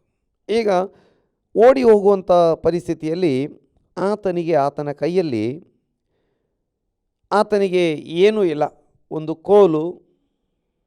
ಇನ್ನು ನೋಡ್ತೇವೆ ಆತನ ಕೈಯಲ್ಲಿ ಒಂದು ಸ್ವಲ್ಪ ಎಣ್ಣೆ ಇತ್ತು ಎಂಬುದಾಗಿ ನೋಡ್ತೇವೆ. ಅವನು ಲೂಜ್ ಎಂಬಂಥ ಸ್ಥಳಕ್ಕೆ ಬಂದು, ನಾವು ಆದಿಕಾಂಡ 28ನೇ ಅಧ್ಯಾಯದಲ್ಲಿ ನಾವು ನೋಡ್ತೇವೆ, ಲೂಜ್ ಎಂಬಂಥ ಸ್ಥಳಕ್ಕೆ ಬಂದು ಆತ ಮಲಗಿದ್ದಾನೆ. ಆದಿಕಾಂಡ 28ನೇ ಅಧ್ಯಾಯ 10ರಿಂದ ಮುಂದೆ ನೋಡುವಾಗ, ಬೇರ್ಷೆಬದಿಂದ ಆತ ಬಂದು ಲೂಜ್ ಎಂಬಂಥ ಸ್ಥಳದಲ್ಲಿ ಮಲಗಿಕೊಂಡಿದ್ದಾನೆ. ಅಲ್ಲಿದ್ದಂಥ ಕಲ್ಲುಗಳಲ್ಲಿ ಒಂದನ್ನು ತಲೆದಿಂಬಾಗಿ ಇಟ್ಟುಕೊಂಡು ಆ ಸ್ಥಳದಲ್ಲಿ ಮಲಗಿಕೊಂಡನು. ಆ ರಾತ್ರಿ ಅವನಿಗೆ ಒಂದು ಕನಸು ಬೀಳ್ತಾ ಇದೆ. ಆ ಕನಸಿನಲ್ಲಿ ಒಂದು ನಿಚ್ಚಣಿಗೆ ಅಥವಾ ಒಂದು ಏಣಿಯನ್ನು ನೋಡ್ತಾ ಇದ್ದಾನೆ. ಅದರ ತುದಿ ಆಕಾಶವನ್ನು ಮುಟ್ಟಿತ್ತು. ಅದರ ಮೇಲೆ ದೇವದೂತರು ಹತ್ತುತ್ತಾ ಇಳಿಯುತ್ತಾ ಇದ್ದರು. ಮಾತ್ರವಲ್ಲ, ಯೆಹೋವನು ಆತನ ಬಳಿಯಲ್ಲಿ ನಿಂತುಕೊಂಡು, ನಾನು ನಿನ್ನ ತಂದೆಯಾದ ಅಬ್ರಹಾಮನ ದೇವರು, ಇಸಾಕನ ದೇವರು ಆಗಿರುವ ಯೆಹೋವನು. ನೀನು ಮಲಗಿಕೊಂಡಿರುವ ಈ ದೇಶವನ್ನು ನಿನಗೂ ನಿನ್ನ ಸಂತತಿಗೂ ಕೊಡುತ್ತೇನೆ. ಈ ರೀತಿಯಾಗಿ ದೇವರು ಆತನಿಗೆ ಮುಂದೆ 14-15ರಲ್ಲಿ ಆಶೀರ್ವಾದ ಮಾಡಿ ಆತನಿಗೆ ವಾಗ್ದಾನವನ್ನು ಕೊಡ್ತಾ ಇದ್ದಾರೆ. ಅಲ್ಲಿ ನೋಡ್ತೇವೆ, ನಿನ್ನ ಸಂತತಿಯ ಮೂಲಕ ಲೋಕಕ್ಕೆಲ್ಲ ಆಶೀರ್ವಾದ ಉಂಟಾಗ್ತದೆ. ನಿನ್ನನ್ನು ಆಶೀರ್ವದಿಸಿ ನೀನು ಹೋಗುವ ಎಲ್ಲ ಸ್ಥಳಗಳಲ್ಲಿ ಜೊತೆಯಾಗಿದ್ದುಕೊಂಡು ನಿನ್ನನ್ನು ಕಾಪಾಡಿ ಈ ದೇಶಕ್ಕೆ ಮರಳಿ ಮಾಡುತ್ತೇನೆ. ಮಾತ್ರವಲ್ಲ, ನಾನು ಹೇಳಿದ ಮಾತುಗಳಲ್ಲಿ ಒಂದನ್ನು ಕೂಡ ನೆರವೇರಿಸದೆ ಬಿಡುವುದಿಲ್ಲ. ಆಗ ಯಾಕೋಬ ನಿದ್ದೆಯಿಂದ ಎಚ್ಚೆತ್ತು, ನಿಜವಾಗಿ ಯೆಹೋವನು ಅಥವಾ ದೇವರು ಈ ಸ್ಥಳದಲ್ಲಿ ಇದ್ದಾನೆ, ಅದು ನನಗೆ ತಿಳಿಯದೆ ಹೋಯಿತು ಎಂದುಕೊಂಡು ಆತ ಈ ಸ್ಥಳವು ಎಷ್ಟೋ ಭಯಂಕರವಾದದ್ದು, ಇದು ದೇವರ ಮನೆ ಹೊರತು ಬೇರೆಯಲ್ಲ ಎಂದು ಹೇಳಿ ಇದು ಪರಲೋಕದ ಬಾಗಿಲು ಎಂದು ಹೇಳಿದನು. ಮತ್ತು ದೇವರ ಮನೆ ಎಂದು ಹೇಳಿದನು. ಅಂದರೆ ದೇವರ ಮನೆ ಅಂದರೆ ಬೆತೇಲ್. ಮತ್ತು ಆತ ಬೆಳಿಗ್ಗೆ ಎದ್ದು ತಾನು ತಲೆದಿಂಬಾಗಿ ಇಟ್ಟುಕೊಂಡಿದ್ದಂಥ ಕಲ್ಲನ್ನು ಕಂಬವಾಗಿ ನಿಲ್ಲಿಸಿ ಅದರ ಮೇಲೆ ಎಣ್ಣೆಯನ್ನು ಹೊಯ್ದನು. ಆ ಸ್ಥಳಕ್ಕೆ ಬೆತೇಲ್ ಎಂದು ಹೆಸರಿಟ್ಟನು. ಮುಂಚೆ ಅದಕ್ಕೆ ಲೂಜ್ ಎಂಬಂಥ ಹೆಸರಿತ್ತು. ಈಗ 20, 21, 22ರಲ್ಲಿ ಆತ ದೇವರ ಬಳಿ ಹರಕೆ ಮಾಡಿ ಹೇಳ್ತಾ ಇದ್ದಾನೆ, ನಾನು ಹೋಗುವ ಸ್ಥಳದಲ್ಲೆಲ್ಲ ನನ್ನ ಸಂಗಡ ಇದ್ದು ನನ್ನನ್ನು ಕಾಪಾಡಿ ನನಗೆ ಆಹಾರ ಕೊಟ್ಟು ನನಗೆ ಬಟ್ಟೆ ಕೊಟ್ಟು ನನ್ನನ್ನು ಸುರಕ್ಷಿತವಾಗಿ ನೀನು ಮರಳಿ ಕರ್ಕೊಂಡು ಬರುವುದಾದರೆ ನಾನು ನಿಲ್ಲಿಸಿದಂಥ ಈ ಒಂದು ಕಲ್ಲು ಅಥವಾ ಇಲ್ಲಿ ನಾನು ಏನು ಕಲ್ಲನ್ನು ನಿಲ್ಲಿಸಿದ್ದೇನೆ ಈ ಸ್ಥಳ ಇದು ದೇವರ ಮನೆ ಆಗ್ತದೆ. 22ನೇ ವಾಕ್ಯದಲ್ಲಿ ನೋಡ್ತೇವೆ. ಮತ್ತು ನಾನು ಕಂಬವಾಗಿ ನಿಲ್ಲಿಸಿರುವ ಈ ಕಲ್ಲು ದೇವರ ಮನೆಯಾಗುವುದು. ಇದಲ್ಲದೆ ನಿನ್ನಿಂದ ನನಗೆ ಬರುವ ಎಲ್ಲ ಆಸ್ತಿಯಲ್ಲಿ 10ರ ಪಾಲನ್ನು ನಿನಗೆ ಸಮರ್ಪಿಸುವೆನೆಂಬುದಾಗಿ ಮಾತು ಕೊಡುತ್ತೇನೆ ಎಂದು ಹರಕೆ ಮಾಡಿಕೊಂಡನು. ದೇವರ ನಾಮಕ್ಕೆ ಸ್ತೋತ್ರ ಉಂಟಾಗಲಿ. ದೇವರ ಆತನಿಗೆ ವಾಗ್ದಾನ ಮಾಡಿದ್ದರು, ನಾನು ನಿನ್ನನ್ನು ಮರಳಿ ಕರ್ಕೊಂಡು ಬರ್ತೇನೆ, ನಿನ್ನ ಜೊತೆ ಇರ್ತೇನೆ, ನಿನ್ನನ್ನು ಸುರಕ್ಷಿತವಾಗಿ ಕರ್ಕೊಂಡು ಬರ್ತೇನೆ, ನಾನು ನಿನ್ನ ಸಂತತಿಯ ಮೂಲಕ ಲೋಕದ ಎಲ್ಲ ಜನರಿಗೆ ಆಶೀರ್ವಾದ ಆಗ್ತದೆ, ಅತ್ಯಧಿಕವಾದ ಸಂತತಿ ಕೊಡ್ತೇನೆ, ನಾನು ಹೇಳಿದ ಮಾತನ್ನು ಒಂದನ್ನು ಕೂಡ ನೆರವೇರಿಸದೆ ಬಿಡಲ್ಲ. ಈಗ ಈತ ಹರಕೆ ಮಾಡ್ತಾ ಇದ್ದಾನೆ, ನನ್ನನ್ನು ಕರ್ಕೊಂಡು ಬರುವುದಾದರೆ ಈ ಕಲ್ಲನ್ನು ನಿಲ್ಲಿಸಿರುವಂಥ ಸ್ಥಳದಲ್ಲಿ ದೇವರ ಆಲಯ ಉಂಟಾಗ್ತದೆ. ಮಾತ್ರವಲ್ಲ, ಈ ಕಲ್ಲನ್ನು ನಿಲ್ಲಿಸಿದ ಸ್ಥಳದಲ್ಲಿ ದೇವರ ಆಲಯ ಉಂಟಾಗುವಂಥದ್ದು ಮಾತ್ರವಲ್ಲ, ನನ್ನ ಆಸ್ತಿಯಲ್ಲಿ ನೀನು ನನಗೆ ಕೊಟ್ಟದ್ರಲ್ಲಿ 10ರ ಪಾಲು ನಿನಗೆ ಕೊಡ್ತೇನೆ. ನೋಡಿ, ದೇವರು ಅದನ್ನೆಲ್ಲ ಆ್ಯಕ್ಚುಲಿ ಆತನಿಂದ ಕೇಳಿರಲಿಲ್ಲ. ಆದರೆ ಆತ ಸ್ವಯಂ ಪ್ರೇರಿತನಾಗಿ ಆತ ಹರಕೆ ಮಾಡ್ತಾ ಇದ್ದಾನೆ. ಇನ್ನು ಆತ ಆ ಪದ್ದನ್ ಆರಾಮ್ ದೇಶಕ್ಕೆ ಹೋಗಿ 20 ವರ್ಷಗಳ ಕಾಲ ಅಲ್ಲಿ ಇದ್ದುಕೊಂಡು ಮದುವೆಯಾಗಿ ಮಕ್ಕಳಾಗಿ ಕೊನೆಗೆ ಬಹಳಷ್ಟು ಆಸ್ತಿಯನ್ನು ಹೊಂದಿಕೊಂಡವನಾಗಿ ಅದರ ಮಧ್ಯದಲ್ಲಿ ಅನೇಕ ಸಂಗತಿಗಳು, ಮೋಸಗಳು, ದುಃಖಗಳು, ಕಷ್ಟಗಳು, ನಷ್ಟಗಳು ಎಲ್ಲ ನಡೆದಿದ್ದನ್ನು ನಾವು ನೋಡ್ತೇವೆ. ಆದರೆ ಅದನ್ನು ವಿವರಿಸಲಿಕ್ಕೆ ನಮಗೆ ಸಮಯ ಇಲ್ಲ. ಕೊನೆಗೆ ಆತ ಮರಳಿ ಬರ್ತಾ ಇದ್ದಾನೆ. ಮರಳಿ ಬಂದು ನಾವು 34ನೇ ಅಧ್ಯಾಯದಲ್ಲಿ ನೋಡ್ತೇವೆ, ಆತ ಶೆಕೆಮ್ ಎಂಬಂಥ ಸ್ಥಳದಲ್ಲಿ ಬಿಡಾರ ಹಾಕಿಕೊಳ್ತಾನೆ. ಪ್ರೀತಿಯ ಸಹೋದರ ಸಹೋದರಿಯರೇ, ನಾವು ಕೂಡ ದೇವರು ನಮಗೆ ವಾಗ್ದಾನಗಳನ್ನು ಮಾಡಿರ್ತಾನೆ. ನಾವು ದೇವರ ಮುಂದೆ ಅನೇಕ ವಿಷಯಗಳನ್ನು ಅರಿಕೆ ಮಾಡಿರ್ತೇವೆ. ನಾನು ಹೀಗೆ ಮಾಡ್ತೇನೆ ದೇವರೇ, ನಾನು ಹಾಗೆ ಮಾಡ್ತೇನೆ ದೇವರೇ, ನನ್ನನ್ನು ಸುರಕ್ಷಿತವಾಗಿ ಕರ್ಕೊಂಡು ಬಂದರೆ ನಾನು ದೇವರ ಆಲಯಕ್ಕೆ ಹೋಗ್ತೇನೆ, ದೇವರ ಆರಾಧನೆ ಮಾಡ್ತೇನೆ, ಸೇವೆಗೆಂದು ಇದನ್ನು ಕೊಡ್ತೇನೆ, ಅದನ್ನು ಕೊಡ್ತೇನೆ, ಏನೆಲ್ಲ ಹರಕೆ ರೀತಿಯಲ್ಲಿ ಮಾಡುವವರಿದ್ದಾರೆ. ಆದರೆ ಎಲ್ಲವೂ ಸರಿಯಾದ ಮೇಲೆ ಬಹಳಷ್ಟು ಜನ ಮಾಡಿಕೊಂಡಂಥ ನಿರ್ಧಾರಗಳನ್ನು ಮರೆತು ಬಿಡುವವರಾಗಿರ್ತಾರೆ. ಕೆಲವೊಮ್ಮೆ ಈ ಹೊತ್ತು ಸಂದೇಶ ಕೇಳುವಂಥ ನಿಮ್ಮ ಜೀವಿತದಲ್ಲಿ ಇದೇ ಪರಿಸ್ಥಿತಿಯಾಗಿದ್ದಿರಬಹುದು. ಕಾಯಿಲೆಯಲ್ಲಿ ಬಿದ್ದಾಗ, ಸಾಲದಲ್ಲಿದ್ದಾಗ, ಕುಟುಂಬ ಸಮಸ್ಯೆಗಳ ಮೂಲಕ ಹಾದು ಹೋಗುವಂಥ ಪರಿಸ್ಥಿತಿಗಳು ಬಂದಾಗ, ಜಾಬ್ ಮಾಡುವಂಥ ಸ್ಥಳದಲ್ಲಿ ಕಂಪನಿಯಲ್ಲಿ ಸಮಸ್ಯೆಗಳು ಉಂಟಾದಾಗ, ಡಿಪಾರ್ಟ್ಮೆಂಟಲ್ಲಿ ಸಮಸ್ಯೆ ಉಂಟಾದಾಗ, ಮಕ್ಕಳ ವಿಷಯದಲ್ಲಿ ಸಮಸ್ಯೆಗಳು ಉಂಟಾದಾಗ, ಕೆಲವರಿಗೆ ಮಕ್ಕಳಿಲ್ಲದಂಥ ಸಮಯದಲ್ಲಿ ಕೂಡ ನಿರ್ಧಾರ ಮಾಡೋರಿದ್ದಾರೆ. ಮಕ್ಕಳು ಸಿಕ್ಕರೆ ನಾನು ಹೀಗೆ ದೇವರ ಸೇವೆಗೆಂದು ಅರ್ಪಿಸ್ತೇನೆ, ಏನೆಲ್ಲ ನಿರ್ಧಾರಗಳನ್ನು ಮಾಡಿಕೊಳ್ಳುವಂಥವ್ರನ್ನ ನೋಡ್ತೇವೆ. ಆದರೆ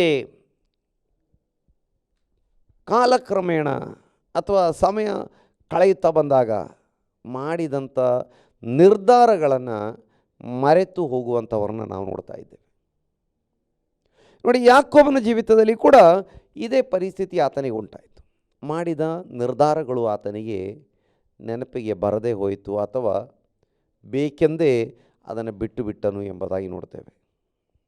ಶೆಕೆಮಿಗೆ ಬರ್ತೇನೆ ಎಂಬುದಾಗಿ ಹೇಳಿದಂಥ ಬೆತ್ತೇಲಿಗೆ ಬರ್ತೇನೆ ಎಂಬುದಾಗಿ ಹೇಳಿದಂಥ ಯಾಕೋಬನು ಈಗ ಶೆಕೆಮಿಗೆ ಬಂದಾಗ ಶೆಕೆಮ್ನಲ್ಲಿ ಉಳಿದುಕೊಂಡು ಬಿಡ್ತಾ ಇದ್ದಾನೆ. ಶೆಕೆಮ್ ಕೂಡ ಒಂದು ಮೋಸದ ಸ್ಥಳ, ಮರ್ಯಾದೆ ನಷ್ಟವಾಗುವಂಥ ಸ್ಥಳ, ಕೆಲವೊಂದನ್ನು ಕಳ್ಕೊಳ್ಳಬೇಕಾಗಿ ಬರುವಂಥ ಸ್ಥಳ, ಭಯ ಹುಟ್ಟುವಂಥ ಸ್ಥಳ. ನೋಡಿ, ಅಲ್ಲಿ ಶೆಕೆಮಿನಲ್ಲಿ ಆತ ಉಳಿದುಕೊಂಡಿದ್ದರಿಂದ ಆತನ ಮಕ್ಕಳಲ್ಲಿ ಅನೇಕರಿಗೆ ಸಮಸ್ಯೆಗಳಾಯಿತು. ಮಗಳಿಗೆ ಸಮಸ್ಯೆ ಆಯಿತು. ಆ ಮಗಳ ನಿಮಿತ್ತವಾಗಿ ಇತರ ಮಕ್ಕಳು ಕೋಪೋದ್ರೇಕದಿಂದ ಅನೇಕ ಸಂಗತಿಗಳನ್ನು ಅಲ್ಲಿ ಮಾಡಿದರು.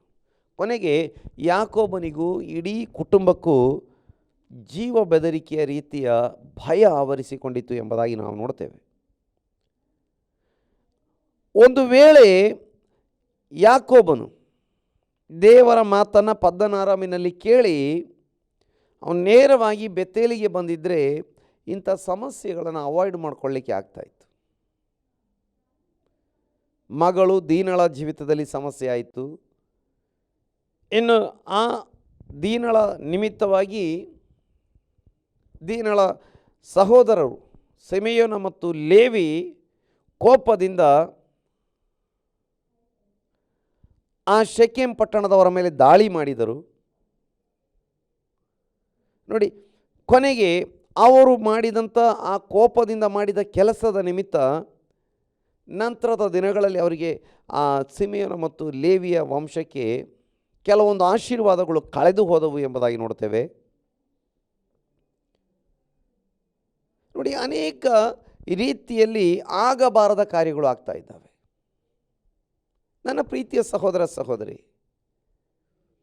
ನಾವು ದೇವರ ಸಾನ್ನಿಧ್ಯಕ್ಕೆ ಬರುವುದನ್ನು ಬಿಟ್ಟು ನಮಗೆ ವ್ಯಾಪಾರ ಮಾಡುವುದಕ್ಕೆ, ಹಣ ಸಂಪಾದನೆ ಮಾಡುವುದಕ್ಕೆ, ಲೌಕಿಕವಾದ ರೀತಿಯ ಗಳಿಕೆಗಳಿಗೆ ಅನುಕೂಲ ಇರುವಂಥ ಸ್ಥಳಗಳಲ್ಲಿ ನಾವು ಉಳಿದುಕೊಂಡು ಬಿಡುವುದಾದರೆ ಅನೇಕ ಕಷ್ಟ ನಷ್ಟಗಳು ಉಂಟಾಗುವಂಥದ್ದನ್ನು ಅಥವಾ ಅಥವಾ ಅಂಥ ಪರಿಸ್ಥಿತಿಗಳನ್ನು ನಾವು ಎದುರಿಸಬೇಕಾಗಿ ಬರ್ತದೆ. ಕೆಲವರು ಮನೆಗಳಲ್ಲೇ ಕೂತ್ಕೊಂಡು ಬಿಡ್ತಾರೆ, ಆರಾಧನೆಗೆ ಹೋಗೋರಲ್ಲ. ಅನೇಕರು ಆರಾಧನೆಗೆ ಹೋಗತಕ್ಕಂಥ ದಿನದಲ್ಲಿ ಬೇರೆ ಪ್ರೋಗ್ರಾಮ್ಗಳನ್ನು ಮಾಡ್ಕೊಂಡು ಬಿಡ್ತಾರೆ. ಕ್ರಿಕೆಟ್, ಬೇರೆ ಮದುವೆ, ಎಂಗೇಜ್ಮೆಂಟ್, ಬೇರೆ ಪ್ರೋಗ್ರಾಮ್ಗಳು, ಪಿಕ್ನಿಕ್, ಪ್ರವಾಸಗಳು. ನೋಡಿ, ಅವರಿಗೆ ಸತ್ಯ ಗೊತ್ತುಂಟು. ಆದರೆ ದೇವರ ವಾಕ್ಯಕ್ಕಿಂತಲೂ ಲೌಕಿಕವಾದ ಕಾರ್ಯಗಳಿಗೆ ಹೆಚ್ಚು ಹೊತ್ತು ಕೊಡುವಂಥವರಾಗಿರ್ತಾರೆ. ಕೊನೆಗೆ ಆಶೀರ್ವಾದವನ್ನು ಹೊಂದಿಕೊಳ್ಳಲಿಕ್ಕೆ ಸಾಧ್ಯವಾಗದೆ ದುಃಖಿಸುವಂಥವರಾಗಿರ್ತಾರೆ. ನೋಡಿ, ಏಸಾವನ ಬಗ್ಗೆ ನಾವು ಪ್ರಾರಂಭದಲ್ಲಿ ನೋಡಿದೆವು. ಏಸಾವನ ಪರಿಸ್ಥಿತಿ ಕೂಡ ಅದೇ. ಅವನೊಬ್ಬ ಪ್ರಾಪಂಚಿಕ ಮನುಷ್ಯ. ಅವನಿಗೆ ಹೊಟ್ಟೆಯೇ ದೇವರು. ಒಂದು ಹೊತ್ತಿನ ಊಟಕ್ಕೋಸ್ಕರ ತನ್ನ ಚೊಚ್ಚಲುತನದ ಹಕ್ಕನ್ನು ಕೊಟ್ಟು ಬಿಟ್ಟನು ಎಂಬುದಾಗಿ ನೋಡ್ತೇವೆ. ಹಾಗಾಗಿ ಆತನಿಗೆ ನಂತರ ಸಿಗತಕ್ಕಂಥ ಆಶೀರ್ವಾದಗಳು ಸಿಗಲಿಲ್ಲ. ಒಂದು ಹೊತ್ತಿನ ಊಟಕ್ಕಾಗಿ ಚೊಚ್ಚಲುತನದ ಹಕ್ಕನ್ನು ಕೊಟ್ಟು ಬಿಟ್ಟಾಗ, ಒಂದು ಹೊತ್ತಿನ ಊಟವನ್ನು ಸೇವಿಸಿ ನಾನು ನಿನ್ನನ್ನು ಆಶೀರ್ವಾದ ಮಾಡ್ತೇನೆ ಮಗನೇ ಎಂಬುದಾಗಿ ತನ್ನ ತಂದೆ ಇಸಾಕ ಹೇಳಿದ್ದರು. ಆ ಹೊತ್ತಿನ ಊಟ ಕೊಟ್ಟು ಆಶೀರ್ವಾದ ಪಡೆದುಕೊಳ್ಳಲಿಕ್ಕೆ ಏಸಾವನಿಗೆ ಸಾಧ್ಯವಾಗಲಿಲ್ಲ. ಒಂದು ಹೊತ್ತಿನ ಊಟಕ್ಕಾಗಿ ಆಶೀರ್ವಾದ ಅವನು ಕಳ್ಕೊಂಡಿದ್ದ. ಈಗ ಅವನಿಗೆ ಮತ್ತೆ ಅವಕಾಶ ಬರ್ತಾ ಉಂಟು. ಒಂದು ಹೊತ್ತಿನ ಊಟ ಕೊಟ್ಟರೆ ನಿನಗೆ ಆಶೀರ್ವಾದ ಸಿಗ್ತದೆ. ಆದರೆ ಅವನಿಂದ ಸಾಧ್ಯವಾಗಲಿಲ್ಲ. ಅದಕ್ಕಿಂತ ಮುಂಚೆ ಯಾಕೋಬ ಆಶೀರ್ವಾದವನ್ನು ಪಡೆದುಕೊಂಡ ಎಂಬುದಾಗಿ.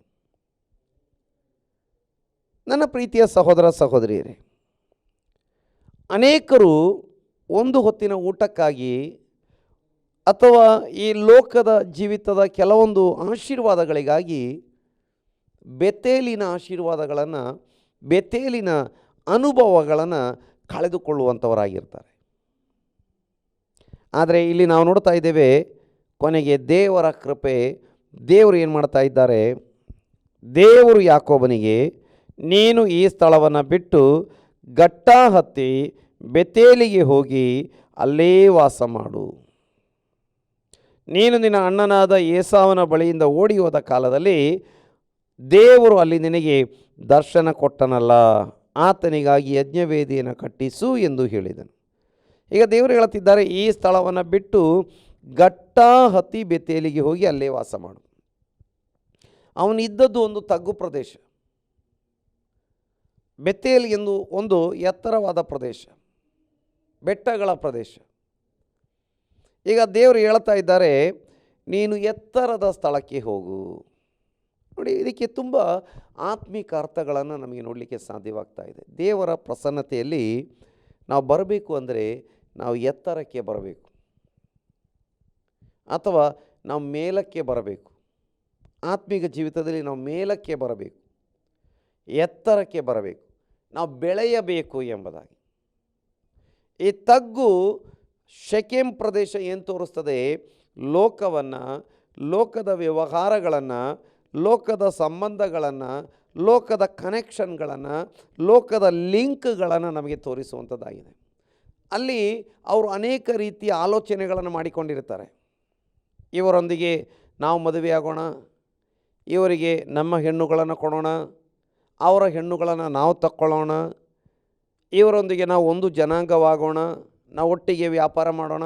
ಅಂದರೆ ದೇವ ಜನರನ್ನು ಹಾಳು ಮಾಡುವಂಥ, ದೇವ ಜನರ ಪ್ರತ್ಯೇಕಿಸಲ್ಪಟ್ಟ ಜೀವಿತವನ್ನು ಹಾಳು ಮಾಡುವಂಥ, ಅಥವಾ ದೇವ ಜನರನ್ನು ಜನಾಂಗಗಳ ಆಚರಣೆಗಳಲ್ಲಿ ಜನಾಂಗಗಳ ಒಂದಿಗೆ ಅದನ್ನು ಬೆರೆಸಿ ಬಿಡುವಂಥ ಒಂದು ಕಾರ್ಯವನ್ನು ನಮಗೆ ಶೆಕೆಮ್ನಲ್ಲಿ ನೋಡಲಿಕ್ಕೆ ಸಾಧ್ಯವಾಗ್ತದೆ. ಈ ರೀತಿ ಒಂದು ಮಿಶ್ರಣದ ಒಂದು ಜೀವಿತ, ಲೋಕದೊಂದಿಗೆ ಬೆರೆತು ಮಿಶ್ರಣವಾದಂಥ ರೀತಿಯ ಜೀವಿತದಿಂದ ನಮಗೆ ದೇವರನ್ನ ಮೆಚ್ಚಿಸಲಿಕ್ಕೆ ಆಗಲ್ಲ. ದೇವರ ವಾಕ್ಯದಲ್ಲಿ ನಾವು ಹೊಸ ಒಡಂಬಡಿಕೆಯಲ್ಲಿ 2 ಕೊರಿಂಥ್ಯ 6ನೇ ಅಧ್ಯಾಯದಲ್ಲಿ ನೋಡ್ತೇವೆ, ಅನ್ಯ ಜನರ ಮಧ್ಯದೊಳಗಿಂದ ಹೊರಟು ಬಂದು ಪ್ರತ್ಯೇಕವಾಗಿರ್ರಿ. ಈಗ ದೇವರು ಹೇಳುತ್ತಿದ್ದಾರೆ, ನೀನು ಗಟ್ಟ ಹತ್ತಿ ಬೆತೇಲಿಗೆ ಹೋಗಿ ಅಲ್ಲೇ ವಾಸ ಮಾಡು. ಬೆತೇಲಿಗೆ ಹೋಗು, ದೇವರ ಮನೆಗೆ ಹೋಗು, ದೇವರ ಆರಾಧನೆಗೆ ಹೋಗು, ದೇವರ ಪ್ರಸನ್ನತೆಯ ಸ್ಥಳಕ್ಕೆ ಹೋಗು, ಅಥವಾ ದೇವರ ಸಭೆ, ಕ್ರಿಸ್ತನ ಸಭೆ ಕೂಡುವ ಸ್ಥಳಕ್ಕೆ ನೀನು ಹೋಗು, ಅಲ್ಲೇ ವಾಸ ಮಾಡು ಎಂಬುದಾಗಿ. ಸ್ವಲ್ಪ ದಿನ ವಾಸ ಮಾಡು ಎಂಬುದಾಗಿ ಅಲ್ಲ, ನೀನು ಅಲ್ಲೇ ವಾಸ ಮಾಡು. ನೋಡಿ, ಅದಕ್ಕೆ 27ನೇ ಕೀರ್ತನೆಯಲ್ಲಿ ದಾವೀದ ಕೇಳ್ತಾ ಇದ್ದಾನೆ, ದೇವರ ಪ್ರಸನ್ನತೆಯನ್ನು ಅಥವಾ ದೇವರ ಒಂದು ಸಾನ್ನಿಧ್ಯವನ್ನು, ದೇವರೊಂದಿಗೆ ಇರತಕ್ಕಂಥ ಒಂದು ಸಮಯವನ್ನು ಆತ ಕೇಳ್ತಾ ಇದ್ದಾನೆ. ನಮಗೆ 27ನೇ ಕೀರ್ತನೆಯಲ್ಲಿ ನಾವು ನೋಡುವಂಥ ಸಮಯದಲ್ಲಿ 4ನೇ ವಾಕ್ಯದಲ್ಲಿ, ನನ್ನ ಜೀವಮಾನದಲ್ಲಿ ಯೆಹೋವನ ಮನೆಯಲ್ಲಿ ವಾಸ ಮಾಡುತ್ತಾ ಆತನ ಪ್ರಸನ್ನತೆಯನ್ನು ನೋಡುವುದಕ್ಕೂ ಆತನ ಮಂದಿರದಲ್ಲಿ ಧ್ಯಾನ ಮಾಡುವುದಕ್ಕೂ ನನಗೆ ಅಪ್ಪಣೆಯಾಗಬೇಕೆಂಬ ಒಂದೇ ವರವನ್ನು ಯೆಹೋವನಿಂದ ಕೇಳಿಕೊಂಡು ಅದನ್ನೇ ಎದುರು ನೋಡುತ್ತಿರುವೆನು. ಅಲ್ಲಿ ನೋಡ್ತೇವೆ, ಆತ ಹೇಳ್ತಾ ಇದ್ದಾನೆ, ಯೆಹೋವನ ಮನೆಯಲ್ಲಿ ವಾಸ ಮಾಡುತ್ತಾ ಆತನ ಪ್ರಸನ್ನತೆಯನ್ನು ನೋಡುತ್ತಾ ಆತನ ಮಂದಿರದಲ್ಲಿ ಧ್ಯಾನ ಮಾಡುವುದಕ್ಕೂ ನನಗೆ ಅಪ್ಪಣೆಯಾಗಬೇಕೆಂಬ ಒಂದೇ ವರ. ಆತ ಬೇರೆ ಏನೂ ಕೇಳ್ತಾ ಇಲ್ಲ, ನನಗೆ ಒಂದೇ ವರ, ದೇವರ ಮಂದಿರದಲ್ಲಿ ವಾಸ ಮಾಡಬೇಕು, ಆತನ ಪ್ರಸನ್ನತೆಯನ್ನು ಯಾವಾಗಲೂ ನಾನು ಅನುಭವಿಸಬೇಕು, ಆತನ ಮಂದಿರದಲ್ಲಿ ನನಗೆ ಧ್ಯಾನ ಮಾಡಬೇಕು. ನೀನು ನಿನ್ನ ಪ್ರಸನ್ನತೆ, ನಿನ್ನ ಮಂದಿರ, ನಿನ್ನ ಆಲಯ ಅಥವಾ ದೇವರ ಮನೆ, ಅದು ದಾವೀದನ ಧ್ಯಾನವಾಗಿತ್ತು. ಒಂದೇ ವರವನ್ನು ಕೇಳಿಕೊಳ್ತಾ ಇದ್ದಾನೆ, ಆತ ಆಶೀರ್ವದಿಸಲ್ಪಟ್ಟನು. ನೋಡಿ, ನಾವು ದೇವರನ್ನೇ ಕೇಳಿಕೊಳ್ಳುವಾಗ, ದೇವರ ಮುಖದರ್ಶನವನ್ನೇ ಕೇಳಿಕೊಳ್ಳುವಾಗ, ದೇವರ ಪ್ರಸನ್ನತೆಯನ್ನೇ ಕೇಳಿಕೊಳ್ಳುವಾಗ, ದೇವರ ನಾಮವನ್ನು ಧ್ಯಾನಿಸಬೇಕು ಎಂಬುದಾಗಿ ಮಾತ್ರ ನಾವು ವಿಚಾರ ಮಾಡುವಾಗ, ಬೇರೆ ಧ್ಯಾನಗಳೆಲ್ಲ ಬೇಡ, ದೇವರ ವಾಕ್ಯವನ್ನೇ, ದೇವರ ವಾಗ್ದಾನಗಳನ್ನೇ ಧ್ಯಾನಿಸಬೇಕು ಎಂಬಂಥ ನಿರ್ಧಾರವನ್ನು ನಾವು ಮಾಡಿಕೊಳ್ಳುವಾಗ, ಆ ಕೀರ್ತನೆಯ ಕೊನೆ ಭಾಗಕ್ಕೆ ಬರುವಂಥ ಸಮಯದಲ್ಲಿ ದಾವೀದ ಹೇಳುತ್ತಿದ್ದಾನೆ, ನನ್ನ ಜೀವಮಾನದಲ್ಲೇ ಯೆಹೋವನ ದಯೆಯನ್ನು ಹೊಂದುವೆನೆಂದು ದೃಢವಾಗಿ ನಂಬಿದ್ದೇನೆ. ನನ್ನ ಪ್ರೀತಿಯ ಸಹೋದರ ಸಹೋದರಿಯರೇ, ನನ್ನ ಪ್ರೀತಿಯ ದೇವರ ಮಕ್ಕಳೇ, ನಾವು ದೇವರ ಆಶೀರ್ವಾದವನ್ನು ಹೊಂದಿಕೊಳ್ಳುವಂಥವರಾಗಿದ್ದೇವೆ. ಈಗ ದೇವರು ಹೇಳ್ತಿದ್ದಾರೆ, ನೀನು ಬೆತೇಲಿಗೆ ಹೋಗಿ ಅಲ್ಲೇ ವಾಸ ಮಾಡು.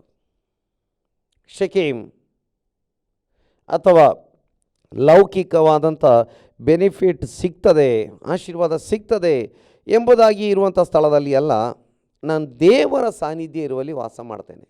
ದೇವರ ಮಕ್ಕಳು ಇರುವಲ್ಲಿ ನಾನು ವಾಸ ಮಾಡ್ತೇನೆ. ದೇವರ ಸಭೆಯಲ್ಲಿ ನಾನು ಬಂದು ದೇವರ ಆರಾಧನೆ ಮಾಡ್ತೇನೆ. ಈ ನಿರ್ಧಾರ ನಾವು ಮಾಡಿಕೊಳ್ಳುವಾಗ ನಾವು ಆಶೀರ್ವದಿಸಲ್ಪಡ್ತೇವೆ. ಮತ್ತು ದೇವರು ಹೇಳುತ್ತಿದ್ದಾರೆ, ನಿನ್ನ ಅಣ್ಣನಾದ ಏಸಾವನ ಬಳಿಯಿಂದ ಓಡಿ ಹೋದ ಕಾಲದಲ್ಲಿ ದೇವರು ಅಲ್ಲಿ ನಿನಗೆ ದರ್ಶನ ಕೊಟ್ಟನಲ್ಲ. ನೀನು ಓಡಿ ಹೋದ ಕಾಲದಲ್ಲಿ, ಸೋತು ಹೋದ ಕಾಲದಲ್ಲಿ, ನಿರಾಶೆಯಿಂದ ಇದ್ದ ಕಾಲದಲ್ಲಿ, ಕಷ್ಟದಲ್ಲಿ ಇದ್ದ ಕಾಲದಲ್ಲಿ, ಪ್ರಾಣಾಪಾಯಕ್ಕೆ ಗುರಿಯಾಗಿದ್ದ ಕಾಲದಲ್ಲಿ, ಕಾರ್ಗತ್ತಲೆ ಕಣಿವೆ ಮೂಲಕ ಹಾದು ಹೋಗುವಂಥ ಸಮಯದಲ್ಲಿ ನಾನು ನಿನಗೆ ದರ್ಶನ ಕೊಟ್ಟಿದ್ದೇನಲ್ಲ, ನಾನು ನಿನ್ನೊಂದಿಗೆ ಮಾತನಾಡಿದ್ದೇನಲ್ಲ. ನನ್ನ ಪ್ರೀತಿಯ ಸಹೋದರ ಸಹೋದರಿಯರೇ, ನಾನು ಪ್ರಾರಂಭದಲ್ಲಿ ಹೇಳಿದ ಹಾಗೆ ಅನೇಕರು ಕಷ್ಟದ ಕಾಲದಲ್ಲಿ, ದುಃಖದ ಕಾಲದಲ್ಲಿ, ಪ್ರಯಾಸದ ಸಮಯಗಳಲ್ಲಿ, ಸಾಲದ ಸಮಯಗಳಲ್ಲಿ, ರೋಗವನ್ನು ಎದುರಿಸಬೇಕಾಗಿ ಬಂದಂಥ ಸಮಯಗಳಲ್ಲಿ ನಿರ್ಧಾರಗಳನ್ನು ಮಾಡಿಕೊಂಡಿದ್ದರು. ನಾನು ಇಲ್ಲಿಗೆ ಮರಳಿ ಬರ್ತೇನೆ, ನನಗೆ ಬಿಡುಗಡೆ ಕೊಟ್ಟರೆ, ಸೌಖ್ಯ ಮಾಡಿದರೆ, ಅದ್ಭುತ ಮಾಡಿದರೆ ನಾನು ಮರಳಿ ಬರ್ತೇನೆ, ನಿನ್ನ ಕಡೆಗೆ ಬರ್ತೇನೆ, ನಿನ್ನನ್ನು ಆರಾಧನೆ ಮಾಡ್ತೇನೆ, ನಿನಗೆ ಸಾಕ್ಷಿಯಾಗಿ ಜೀವಿಸ್ತೇನೆ. ಆದರೆ ದೇವರು ಉಪಕಾರ ಮಾಡಿದಾಗ ಅನೇಕರು ಮರಳಿ ಬರಲೇ ಇಲ್ಲ ಎಂಬುದಾಗಿ ನೋಡ್ತೇವೆ. ಆದರೆ ನಾವು ಹಾಗಾಗಿರಬೇಕು ಎಂಬುದು ದೇವರ ಚಿತ್ತವಲ್ಲ. ನೋಡಿ, 10 ಜನ ಕುಷ್ಠರೋಗಿಗಳಿಗೆ ವಾಸಿಯಾದಾಗ ಒಬ್ಬನು ಬರ್ತಾ ಇದ್ದಾನೆ, ಉಳಿದಂಥ 9 ಜನ ಬರಲೇ ಇಲ್ಲ. ನಾವು ಹಾಗಿರಬೇಕು, ಕೃತಜ್ಞತೆ ಇಲ್ಲದವರಾಗಿರಬೇಕು ಎಂಬುದು ದೇವರ ಚಿತ್ತವಲ್ಲ. ನಾವು ಕೃತಜ್ಞತೆ ಉಳ್ಳವರಾಗಿರಬೇಕು, ದೇವರ ಕಡೆಗೆ ಬರಬೇಕು, ದೇವರ ಆಲಯಕ್ಕೆ ಬರಬೇಕು ಎಂಬುದು ದೇವರ ಚಿತ್ತ. ಎಷ್ಟೋ ಜನ ಸೌಖ್ಯ ಹೊಂದಿಕೊಂಡಿದ್ದಾರೆ ಈ ಕಾಲದಲ್ಲಿ. ಪ್ರಾರ್ಥನೆಗೆ ಹೋಗಿ ಯೇಸು ಕ್ರಿಸ್ತನ ನಾಮದಲ್ಲಿ ಸೌಖ್ಯ ಹೊಂದಿಕೊಂಡಿದ್ದಾರೆ. ಆದರೆ ಈಗ ಅವರು ಪ್ರಾರ್ಥನೆಗೆ ಹೋಗುವವರಲ್ಲ, ದೇವರ ಆರಾಧನೆಗೆ ಹೋಗುವವರಲ್ಲ. ಹಾಗಿರಬಾರದು ಪ್ರಿಯರೇ. ನಾವು ಕೃತಜ್ಞತೆ ಉಳ್ಳವರಾಗಿ ದೇವರ ಆರಾಧನೆ ಮಾಡುವಂಥವರಾಗಿರಬೇಕು, ದೇವರನ್ನು ಸ್ತುತಿಸುವಂಥವರಾಗಿರಬೇಕು. ದೇವರ ಮಕ್ಕಳು ಎಲ್ಲಿದ್ದಾರೆ ಅವರೊಂದಿಗೆ ಸೇರಿ ನಾವು ದೇವರ ಆರಾಧನೆ ಮಾಡುವಂಥವರಾಗಿರಬೇಕು. ಈಗ ದೇವರು ಹೇಳುತ್ತಿದ್ದಾರೆ, ನಿನಗೆ ದರ್ಶನ ಕೊಟ್ಟನಲ್ಲ, ಆತನಿಗಾಗಿ ಯಜ್ಞವೇದಿ ಕಟ್ಟಿಸು. ಅನೇಕರು ಯಜ್ಞವೇದಿ ಬೇರೆ ಬೇರೆ ಸ್ಥಳಗಳಲ್ಲಿ ಕಟ್ಟಿಸುವುದಕ್ಕೆ ಸಿದ್ಧರಾಗ್ತಿದ್ದಾರೆ. ಕೆಲವರು ಶೆಕೇಮಿನಲ್ಲಿ ಯಜ್ಞವೇದಿ ಕಟ್ಟಿಸಲಿಕ್ಕೆ ಸಿದ್ಧರಾಗ್ತಾ ಇದ್ದಾರೆ. ಅನೇಕರು ಬೇರೆ ಬೇರೆ ಸ್ಥಳಗಳಲ್ಲಿ ಯಜ್ಞವೇದಿಯನ್ನು ಕಟ್ಟಿಸ್ತಾ ಇದ್ದಾರೆ. ನಾವು ನೋಡ್ತೇವೆ ಆದಿಕಾಂಡ 33ನೇ ಅಧ್ಯಾಯದಲ್ಲಿ ಅದರ 20ನೇ ವಾಕ್ಯದಲ್ಲಿ ಅಥವಾ 18ರಲ್ಲಿ ನಾವು ನೋಡುವಂಥ ಸಮಯದಲ್ಲಿ ಯಾಕೋಬ ಮತ್ತು ಆತನ ಕುಟುಂಬ ಶೆಕೆಮಿಗೆ ಬಂದಿದ್ದಾರೆ. ಅಲ್ಲಿ ಆತ ಹಣ ಕೊಟ್ಟು ಒಂದು ಜಾಗವನ್ನು ಕೊಂಡುಕೊಳ್ತಾ ಇದ್ದಾನೆ. 20ನೇ ವಾಕ್ಯದಲ್ಲಿ ಅಲ್ಲಿ ಯಾಕೋಬನು ಯಜ್ಞವೇದಿಯನ್ನು ಕಟ್ಟಿಸಿ ಅದಕ್ಕೆ ಏಲಲೋಹಿ ಇಸ್ರಾಯೇಲ್ ಎಂದು ಹೆಸರಿಟ್ಟಿದ್ದಾನೆ. ಆತ ಶೆಕೆಮ್ನಲ್ಲಿ ಉಳಿದುಕೊಂಡು ಯಜ್ಞವೇದಿ ಕಟ್ಟಿದ್ದಾನೆ. ಆದರೆ ದೇವರು ಹೇಳುತ್ತಿದ್ದಾರೆ, ನೀನು ಬೆತೇಲಿಗೆ ಹೋಗಿ ಆತನಿಗಾಗಿ ಯಜ್ಞವೇದಿಯನ್ನು ಕಟ್ಟಿಸು. ನಾವು ದೇವರ ಚಿತ್ತ ಇಲ್ಲದ ಸ್ಥಳದಲ್ಲಿ, ದೇವರ ಪ್ರಸನ್ನತೆ ಇಲ್ಲದ ಸ್ಥಳದಲ್ಲಿ, ದೇವರು ಬಯಸದ ಸ್ಥಳದಲ್ಲಿ ಯಜ್ಞವೇದಿ ಕಟ್ಟಿಸಬೇಕು ಎಂಬುದಾಗಿ ದೇವರು ಬಯಸ್ತಾ ಇಲ್ಲ. ಬೆತೇಲಿಗೆ ಹೋಗಿ ಯಜ್ಞವೇದಿ ಕಟ್ಟಿಸು. ನಾವು ಕೆಲವೊಮ್ಮೆ ನಮ್ಮ ಮನಸ್ಸಿಗೆ ಬಂದ ಕಡೆಗೆ ಪ್ರೇಯರಿಗೆ ಹೋಗ್ತೇವೆ, ಕೆಲವೊಮ್ಮೆ ನಂಬಿಕೆಗೆ ಬಂದಂಥ ಸಭೆಗೆ ಹೋಗಲ್ಲ, ನಂಬಿಕೆಗೆ ತಂದಂಥ ಸಭೆಯಲ್ಲಿ ಹೋಗಲ್ಲ, ನಂಬಿಕೆಗೆ ನಡೆಸಿದಂಥ ಸಭೆಗೆ ಹೋಗಲ್ಲ, ದೇವರು ಉಪಕಾರ ಮಾಡಿ ಇಟ್ಟಂಥ ಸ್ಥಳಕ್ಕೆ ಹೋಗಲ್ಲ. ವರ್ಷಗಳು ದಾಟಿದ ಮೇಲೆ ಈಗ ಹೊಸ ಹೊಸ ಆಲೋಚನೆಗಳು ಬರ್ತಾ ಇದ್ದಾವೆ. ಅಲ್ಲಿದ್ದರೆ ನನಗೆ ವ್ಯವಹಾರಕ್ಕೆ ಒಳ್ಳೆಯದಾಗ್ತದೆ, ಅಲ್ಲಿದ್ದರೆ ನನಗೆ ಕುಟುಂಬಕ್ಕೆ ಒಳ್ಳೆಯದಾಗ್ತದೆ, ಅಲ್ಲಿದ್ದರೆ ಮದುವೆ ಮಾಡಿಕೊಳ್ಳಿಕ್ಕೆ, ಮದುವೆ ಮಾಡಿಸ್ಕೊಡ್ಲಿಕ್ಕೆ ಒಳ್ಳೆಯದಾಗ್ತದೆ. ನೋಡಿ, 34ನೇ ಅಧ್ಯಾಯದಲ್ಲಿ ಇರುವ ಪ್ರಕಾರ ಕೊನೆಗೆ ಅಲ್ಲಿ ಕಷ್ಟ ನಷ್ಟಗಳು ಉಂಟಾಗ್ತವೆ. ಹೇಳ್ತಾರೆ, ಇಲ್ಲಿ ಕೂಡ ನಾವು ಯಜ್ಞವೇದಿ ಕಟ್ಟಿಸಿದ್ದೀವಲ್ಲ, ಇಲ್ಲಿ ಕೂಡ ಪ್ರೇಯರ್ ನಡೀತದಲ್ಲ, ಇಲ್ಲಿ ಕೂಡ ಆರಾಧನೆ ನಡೀತಾ ಇದೆಯಲ್ಲ. ಆದರೆ ಪ್ರೀತಿಯ ಸಹೋದರನೇ, ದೇವರು ಎಲ್ಲಿ ನಿನ್ನನ್ನು ಸಂಧಿಸಿದ್ದಾನೆ, ಎಲ್ಲಿ ನಿನ್ನನ್ನು ರಕ್ಷಿಸಿದ್ದಾನೆ, ಎಲ್ಲಿ ನಿನಗೆ ಉಪಕಾರ ಮಾಡಿದ್ದಾನೆ, ಆ ಸ್ಥಳದಲ್ಲಿ ನೀನಿರಬೇಕು. ಯೇಸು ಕ್ರಿಸ್ತನ ಬಳಿ ನೀನಿರಬೇಕು. ದೇವರ ವಾಕ್ಯದ ಪ್ರಕಾರವಾಗಿ ದೇವರ ಚಿತ್ತ ಇರುವ ಸ್ಥಳದಲ್ಲಿ ನೀನು ಇರಬೇಕು. ಅಲ್ಲಿ ನೀನು ಯಜ್ಞವೇದಿ ಕಟ್ಟಿಸಿ ದೇವರನ್ನ ಆರಾಧನೆ ಮಾಡುವಾಗ ದೇವರು ನಿನ್ನನ್ನು ಆಶೀರ್ವಾದ ಮಾಡುವಾತನಾಗಿದ್ದಾನೆ. ದೇವರು ನಿನ್ನನ್ನು ಬಲಪಡಿಸುವಾತನಾಗಿದ್ದಾನೆ. ದೇವರು ನಿನಗೆ ಸಹಾಯ ಮಾಡುವಾತನಾಗಿದ್ದಾನೆ. ಹೌದು ನನ್ನ ಪ್ರೀತಿಯ ಸಹೋದರ ಸಹೋದರಿಯರೇ, ನಾವೇನು ಮಾಡೋಣ? ದೇವರನ್ನ ಆರಾಧನೆ ಮಾಡುವಂಥವರಾಗಿರೋಣ. ದೇವರು ನಮ್ಮನ್ನು ಯಾವ ಸ್ಥಳದಲ್ಲಿದ್ದು ಆರಾಧನೆ ಮಾಡಬೇಕು ಎಂಬುದಾಗಿ ಬಯಸ್ತಾ ಇದ್ದಾನೆ, ಆ ಸ್ಥಳದಲ್ಲಿದ್ದು ನಾವು ಆರಾಧನೆ ಮಾಡುವಂಥವರಾಗಿರೋಣ. ಬೆತ್ತೇಲಿಗೆ ಹೋಗಿರಿ, ಅಲ್ಲಿ ದೇವರು ನಿನಗೆ ದರ್ಶನ ಕೊಟ್ಟಿದ್ದಾನಲ್ಲ, ದೇವರು ನಿನ್ನೊಂದಿಗೆ ಮಾತನಾಡಿದ್ದಾನಲ್ಲ, ನಿನ್ನ ಕಷ್ಟದ ಕಾಲದಲ್ಲಿ ಯೇಸು ಸ್ವಾಮಿ ನಿನಗೆ ಬಿಡುಗಡೆ ಕೊಟ್ಟಿದ್ದಾರಲ್ಲ, ಈಗ ಸೌಖ್ಯ ಹೊಂದಿಕೊಂಡಿದ್ದಿ ಅಥವಾ ಈಗ ಬಿಡುಗಡೆ ಹೊಂದಿಕೊಂಡಿದ್ದಿ, ಯಾಕೆ ಬೆತ್ತೇಲಿಗೆ ಮತ್ತೆ ಹೋಗಬಾರ್ದು ಆರಾಧನೆಗೆ? ಮಾತ್ರವಲ್ಲ, ನೀನಿರುವಂಥ ಸ್ಥಳ ದೇವರ ಚಿತ್ತ ಇಲ್ಲದಂಥ ಸ್ಥಳವಾಗಿರುವಾಗ ಅಲ್ಲಿದ್ದುಕೊಂಡು ಪುನಃ ಕಷ್ಟಕ್ಕೆ ಯಾಕೆ ಗುರಿಯಾಗುತ್ತೆ? ತಿರುಗಿ ದೇವರ ಆಲಯಕ್ಕೆ ಹೋಗು, ದೇವರ ಚಿತ್ತ ಇರುವ ಸ್ಥಳಕ್ಕೆ ಹೋಗು. ಅಲ್ಲಿ ದೇವರು ನಿನ್ನನ್ನು ಸಂಧಿಸುವಾತನಾಗಿದ್ದಾನೆ, ಅಲ್ಲಿ ದೇವರು ನಿನಗೆ ಬಿಡುಗಡೆ ಕೊಡುವಾತನಾಗಿದ್ದಾನೆ, ಅಲ್ಲಿ ನಿನ್ನನ್ನು ಉಜ್ಜೀವನಗೊಳಿಸುವಾತನಾಗಿದ್ದಾನೆ. ದೇವರು ನಿನ್ನನ್ನು ದೊಡ್ಡ ಜನಾಂಗ ಮಾಡುವಾತನಾಗಿದ್ದಾನೆ. ಹಾಗಾಗಿ ಆತನ ಕರಗಳಲ್ಲಿ ಒಪ್ಪಿಸಿಕೊಡೋಣ, ನಾವು ಪ್ರಾರ್ಥನೆ ಮಾಡೋಣ. ದೇವರ ಈ ವಾಕ್ಯಗಳ ಮೂಲಕ ಎಲ್ಲರನ್ನ ಆಶೀರ್ವಾದಿಸಲಿ. ನಾವು ಪ್ರಾರ್ಥಿಸೋಣ. ಮಹಾಪರಿಶುದ್ಧನೇ, ನಮ್ಮ ತಂದೆಯಾಗಿರೋ ದೇವರೇ, ಈ ಒಳ್ಳೆಯ ಸಮಯಕ್ಕಾಗಿ ಈ ಒಳ್ಳೆಯ ಸಮಯದಲ್ಲಿ ಸ್ವಲ್ಪ ಹೊತ್ತು ನಿನ್ನ ವಾಕ್ಯವನ್ನು ಧ್ಯಾನಿಸುವಂತೆ ಅಪ್ಪ, ನಾವು ಕರ್ತನೆ ನಿನ್ನನ್ನು ಮಹಿಮೆ ಪಡಿಸುವಂತೆ ಸಹಾಯ ಮಾಡಿದ್ದಿ. ಹೌದು ಕರ್ತನೆ, ಸ್ವಲ್ಪ ಹೊತ್ತು ಹಾಡಲು, ಸ್ತುತಿಸಲು, ಆರಾಧಿಸಲು ಸಹಾಯ ಮಾಡಿದ್ದಿ. ವಾಕ್ಯದ ಮೂಲಕ ಮಾತನಾಡಿದ್ದಿ.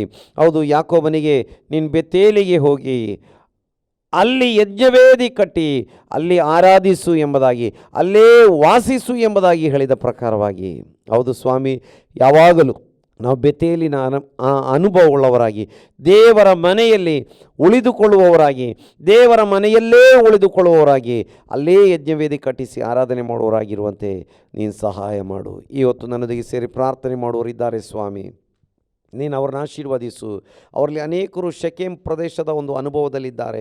ಅನೇಕರು ಅನೇಕ ಕಾರ್ಯಗಳನ್ನು ಕಳೆದುಕೊಂಡು ಕಷ್ಟ ನಷ್ಟಗಳಿಗೆ ಗುರಿಯಾಗಿದ್ದಾರೆ.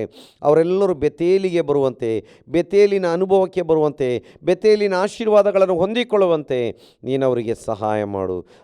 ಕರ್ತನೆ, ಅವರ ಅವಶ್ಯಕತೆಗಳನ್ನು ಪೂರೈಸು, ಅವರ ಕೊರತೆಗಳನ್ನು ನೇಗಿಸು ಕರ್ತನೆ. ಕರ್ತನೆ, ಬೆತ್ತೇಲಿಗೆ ಬಂದು ಯಜ್ಞವೇದಿ ಕಟ್ಟಿಸಿ ಆರಾಧನೆ ಮಾಡಲಿಕ್ಕೆ ನಿನ್ನ ಮಕ್ಕಳಿಗೆ ನೀನು ಸಹಾಯ ಮಾಡು ಸ್ವಾಮಿ. ಅವರ ಜೀವಿತದಲ್ಲಿ ಉಂಟಾಗಿರುವ ಕಷ್ಟ ನಷ್ಟಗಳಿಂದ, ಎಲ್ಲ ರೀತಿಯ ಹೋರಾಟಗಳಿಂದ, ಶೋಧನೆಗಳಿಂದ ನೀನು ಅವರನ್ನು ಬಿಡಿಸಿ ಕಾಪಾಡಿ ನಡೆಸು ಸ್ವಾಮಿ. ಅವರಿಗೆ ಆರೋಗ್ಯ ದಯಪಾಲಿಸು ಅವರ ಕುಟುಂಬ ಜೀವಿತ ಆಶೀರ್ವಾದ ಮಾಡು, ಮಕ್ಕಳನ್ನು ಆಶೀರ್ವಾದ ಮಾಡು ಸ್ವಾಮಿ. ಹಾಗೆ ಸೇರಿ ಬಂದಿರುವಂಥ ಎಲ್ಲರನ್ನ ಆನ್ಲೈನ್ ಮೂಲಕ, ಟಿ ವಿ ಮೂಲಕ ಆರಾಧನೆ ಕೂಟದಲ್ಲಿ ಭಾಗವಹಿಸಿರೋ ಪ್ರತಿಯೊಬ್ಬೊಬ್ಬರನ್ನ ಆಶೀರ್ವಾದ ಮಾಡು. ಲೋಕದಾದ್ಯಂತಿರುವ ಎಲ್ಲ ದೇವಜನರನ್ನು ನಿನ್ನ ಆಶೀರ್ವಾದ ಮಾಡು. ನಿನ್ನ ಬರುವಿಕೆಗಾಗಿ ಸಿದ್ಧಗೊಳಿಸು. ಈ ವಾರದಲ್ಲಿ ನಿನ್ನ ಬರುವಿಕೆ ಆಗಿದ್ದರೆ ನಾವು ನಿನ್ನೊಂದಿಗೆ ಇರಬೇಕು. ಬರುವಿಕೆಗೆ ಸಮಯ ಇರೋದಾದರೆ ತಿರುಗಿ ನಾವು ಸಭೆಯಾಗಿ ಸೇರಿ ನಿನ್ನನ್ನು ಆರಾಧನೆ ಮಾಡಲಿಕ್ಕೆ ನಮಗೆ ಅವಕಾಶ ಮಾಡಿಕೊಡುವವರೆಗೆ ಕೃಪೆಯಿಂದ ನಡೆಸು. ಎಲ್ಲ ಮಹಿಮೆ ಘನತೆ ನಿನಗುಂಟಾಗಲಿ. ನಮ್ಮ ಪ್ರಾರ್ಥನೆ ಕೇಳಿದ್ದಿ, ಸ್ತೋತ್ರ. ಯೇಸು ಕ್ರಿಸ್ತನ ನಾಮದಲ್ಲಿ ತಂದೆ, ಆಮೇನ್, ಆಮೇನ್. ನಾವು ಅಂತ್ಯ ಆಶೀರ್ವಾದ ಹೊಂದಿಕೊಳ್ಳೋಣ. ನಮ್ಮ ತಂದೆಯಾದ ದೇವರ ಪ್ರೀತಿಯು, ಕರ್ತನಾಗಿರುವ ಯೇಸು ಕ್ರಿಸ್ತನ ಕೃಪೆಯು, ಪವಿತ್ರಾತ್ಮನ ಅನ್ಯೋನ್ಯತೆಯು ಸೇರಿ ಬಂದಿರುವಂಥ ಎಲ್ಲರೊಂದಿಗೆ ಆನ್ಲೈನ್ ಮೂಲಕ, ಟಿ ವಿ ಮೂಲಕ ಆರಾಧನೆ ಕೂಟದಲ್ಲಿ ಭಾಗವಹಿಸಿರುವ ಪ್ರತಿಯೊಬ್ಬೊಬ್ಬರೊಂದಿಗೆ ನಮ್ಮ ಕರ್ತನಾಗಿರುವ ಯೇಸು ಕ್ರಿಸ್ತನ ಮರಳಿ ಬರೋಣದವರೆಗೆ ಯಾವಾಗಲೂ ಇರಲಿ. ಆಮೇನ್, ಆಮೇನ್.